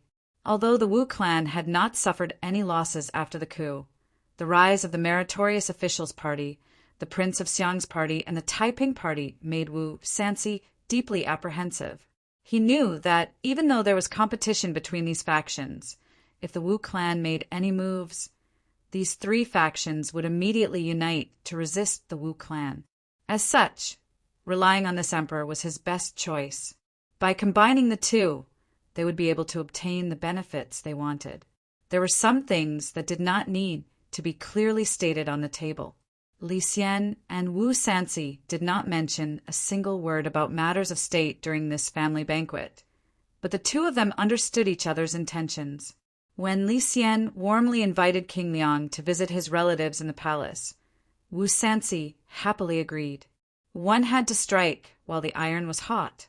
The next day, after the court assembly, Wu Sanxi brought the fish seal that Li Xian had personally given him to the imperial palace. Li Xian was currently reading through memorials in the front hall. Empress Wei came out to receive the in-laws, and then sent someone to deliver a letter to Li Xian. Li Xian hurriedly dealt with a few important memorials, then immediately returned to the imperial palace. When Li Xian arrived at the empress palace, he saw Wu Sanxi and Empress Wei sitting on a wooden couch. A chessboard was placed between them, and the two of them were playing backgammon. Li Xian was also a backgammon, so he immediately rushed over to take a look. Wu Sanxi's advantage was quite clear, and there was a large pile of chips in front of him. It seemed like he had won. Li Xian joked, "What is the empress going to lose?" When Li Xian entered, he had specifically instructed that there was no need to announce his arrival. Only when he spoke did Wu Sanxi see the emperor enter. He quickly got off the couch to pay his respects, but Li Xian stepped forward and held him back. With a smile, he said, "This is the imperial palace. There is no need to adhere to formalities when family members meet." As he spoke, he sat to the side with a smile. He took Empress Wei's chips and counted them. Haha, the empress is really going to lose. Empress Wei was just about to throw the dice. When she heard these words, she handed the dice to Li Xian in a spoiled manner and said, "Sage, why don't you throw it for me? This servant's luck isn't good today." Li Xian smiled and said, "Then Zhen will try." Li Xian picked up the two dice, held them in his hands, and blew on them in a serious manner before tossing them into the bowl. The two dice spun around for a while and actually got a 6 and a 5, adding up to 11 points. Empress Wei was greatly delighted and said, "The sage's luck is really good." This backgammon was a bit like checkers. How many moves one made depended on the luck of the dice, but if one wanted to win, it depended on how one made the moves. After all, there were many different ways to make the move. Now that Li Xian had thrown a good number, it gave Empress Wei a chance to turn the tables. She began to seriously consider how to make the move. Wu Sanxi saw the empress was deep in thought and began to chat with Li Xian. Wu Sanxi stroked his white beard that hung down to his chest. He said absent-mindedly, "This old subject heard that after His Majesty ascended the throne, the empress parents were posthumously bestowed the title of Wang. This matter has caused much discussion in court and among the people." Hearing this, Li Xian was somewhat angry. He said, "Since Zhen ascended the throne, all the meritorious officials and martyrs have been rewarded. Which one has not been treated well? Why is it that when it is Zhen's father-in-law and mother-in-law's turn, there are so many disputes? In the beginning, if Zhen hadn't implicated them, they wouldn't have wandered to Lingnan and met with misfortune. Can't Zhen give some compensation?" Wu Sanxi agreed, saying His Majesty is right. His Majesty is benevolent and generous. Some lowly people make wild guesses and have ulterior motives. Speaking of which, this old subject feels that His Majesty has not rewarded the Empress family much. The Empress' 4 elder brothers have all met with misfortune in Lingnan. There are almost no survivors in the Empress' paternal family who have received Emperor's favor. Li Xian sighed and said, almost all of the Empress' blood relatives have met with misfortune. Even if Shen wants to give favor, who can I give it to? Wu Sanci chuckled and said, Your Majesty, the Empress' father and brothers might have died early, but the Empress sisters and their husbands are still alive. The Empress brothers in the family are also alive. The imperial family will sometimes give favor to the children of the officials in court. Can't the relatives of the imperial family inherit His Majesty's ancestral shadow? Empress Wei picked up a chess piece and pretended to be deep in thought. She didn't respond to these words, but she was very happy inside. If she personally asked for a title for her relatives, it would be hard to say. Just now, when they were playing chess, she had purposely revealed her intentions. Wu Sanci was indeed shrewd and immediately understood her meaning. Li Xian hesitated slightly and said, I'm afraid that Master Zhang, Master Huan, and the others will object when they hear this. Wu Sanci tossed his long beard and said, unhappily, they can receive the title of duke, can be officials to the position of prime minister. Can't the relatives of the emperor who have gone through trials and tribulations with him bask in the emperor's favor? At the next morning court session, this old subject will personally ask His Majesty for an edict. The Prince of Xiang of Jin Country and Princess Taiping of Jin Country have received the emperor's favor many times and will not obstruct it. With just that old man Zhang Jinji and his group, what can they do? Hearing this, Li Xian happily said, With Prince Liang's praise, Zhen can be at ease. Empress Wei was overjoyed. With a pa sound, she tapped the chess piece and said with a smile, Ben Gong's piece will be placed here.